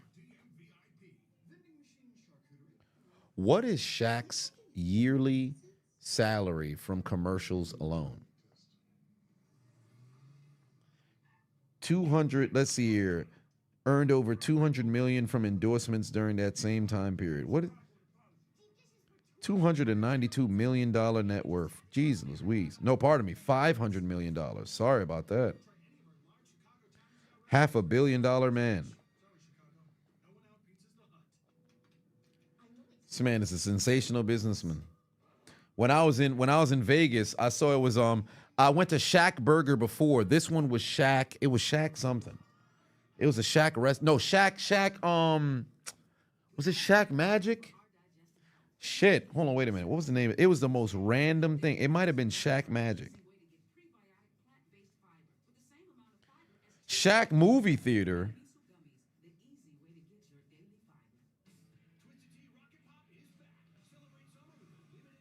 That's crazy. It might have been a magic shop. I forget. Yeah, he got a chicken spot too. Yeah, but Shaq just making shit ton of bread, bro. Legit, Rick Ross was singing about him when he said he's gonna be rich forever. Shaq will not die a broke man. Can't say the same for his kids. They can fuck it up. But Shaq gonna be all right. Shaq is one of the few former players that to not go broke after retirement. Well, about like, what is it, 60, 65% to 70% of athletes end up going broke after they retire. Down the line ended up not, losing everything. But if you really consider the small percentage of players who actually go on to become like stars, let alone marketable stars, it's a very small percentage. But he did exactly what he needed to do. Because it's much more than just being elite on the court. You also have to become somebody who can become very marketable. Like somebody like LeBron, you'll be able to have, endorsements forever. Chad Johnson, had he never had like the headbutt, I think he could have played another 5 years in the NFL. But furthermore, his resurgence now, you have that kind of personality, you'll always have endorsements. OBJ is that same kind of guy. The only downside for OBJ now is that he hasn't produced that much. Like the LA stint and winning the Super Bowl definitely aided him a bit, but he's starting to lose a bit of that mystique, but he's still the most followed, football player in the league. So he still has potential to mess around and make that happen. Basketball, somebody like Steph Curry, somebody like Kawhi, he happens to have a bit of a mystique, but it's primarily with what? New Balance or whatever the case may be. So there's certain ways in which you can become that kind of face and incredibly marketable. Oscar Patuan said, who else listened to Eminem's new album nonstop? I'm going to listen to it tomorrow. So,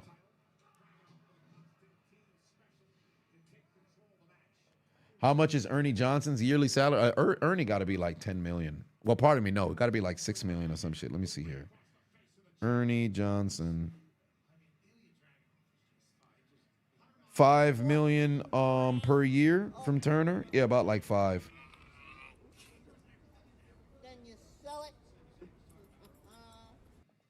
Yeah, about 5 mil per year.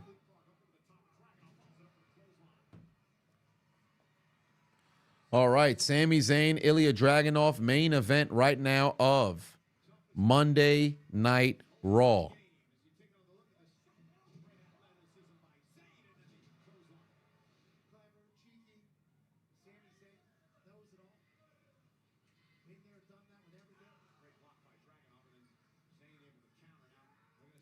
Oh, good headbutt. Oh, no. Elbow, multiple different elbows to the back of this man's head. Big fucking knee to this man.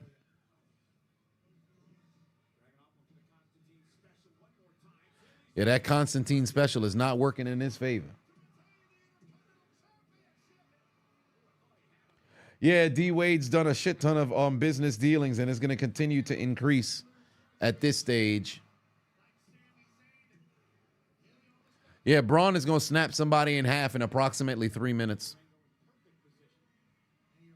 There's no way this match ends clean. If it does, I would be thoroughly surprised.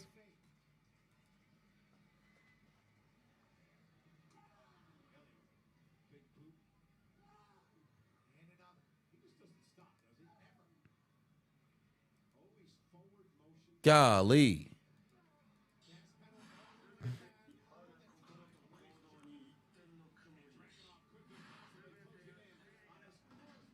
Oh, hold on, wait a minute. Ah, damn.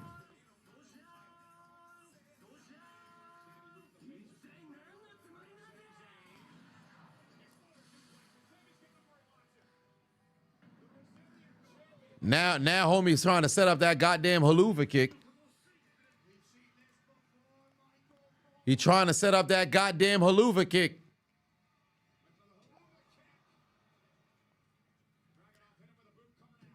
He needs to hit that H-bomb real soon.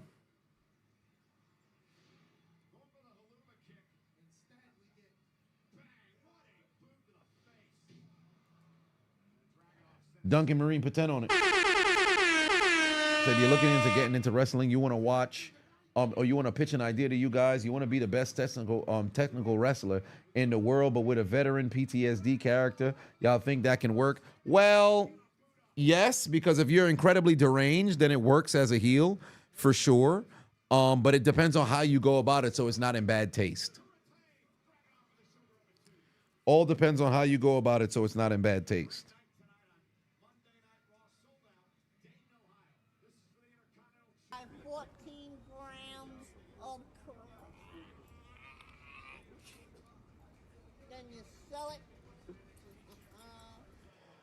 Carson said you would love to get into wrestling, but you live in the Caribbean. You've always had this idea of basically Wilson Fisk, but your idea is great too. Hey, do what you can to train, stay in shape, reach out, probably see if you could get access to a ring or something that's out there in the Caribbean. If they don't got one, then work your way towards seeing how you can travel to see if you can make your dreams a reality. Bang! H-bomb from the fucking apron. Oh, it's 10:57. It's time for Braun. It's time for Braun to show up.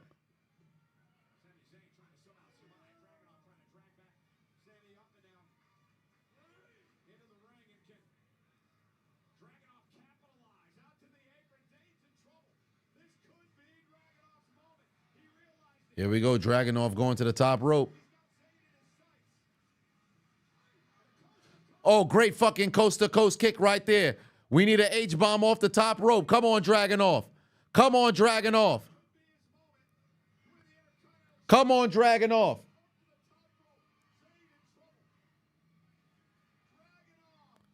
Fuck, the senton didn't work. Sami got the fucking knees up. There you go. Kick out, Dragunov. Stop playing with him. Under 2 minutes left to go in the show. Come on now. It's time to go home, kids. It's time to go home, kids.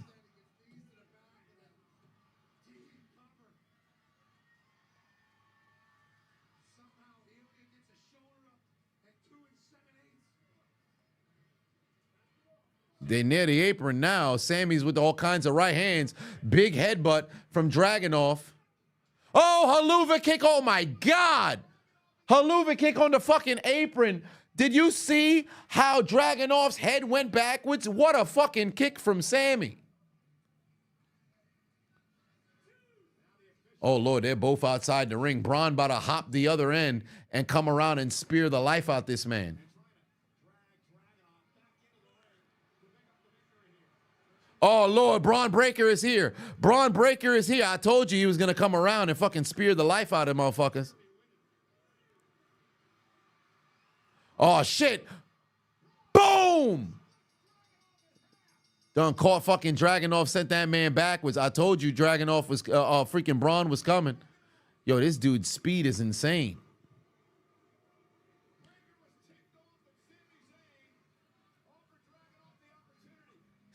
And Braun Breaker's shirt is fucking hard. Hold on, wait a minute. Come on, Braun, don't let him do you like that. Oh, yeah, run off the ropes. Momentum, momentum, momentum, momentum, momentum. Come on now. Suplex that man. Yeah. Spear his ass. Spear his ass, Braun. Spear his ass, Braun.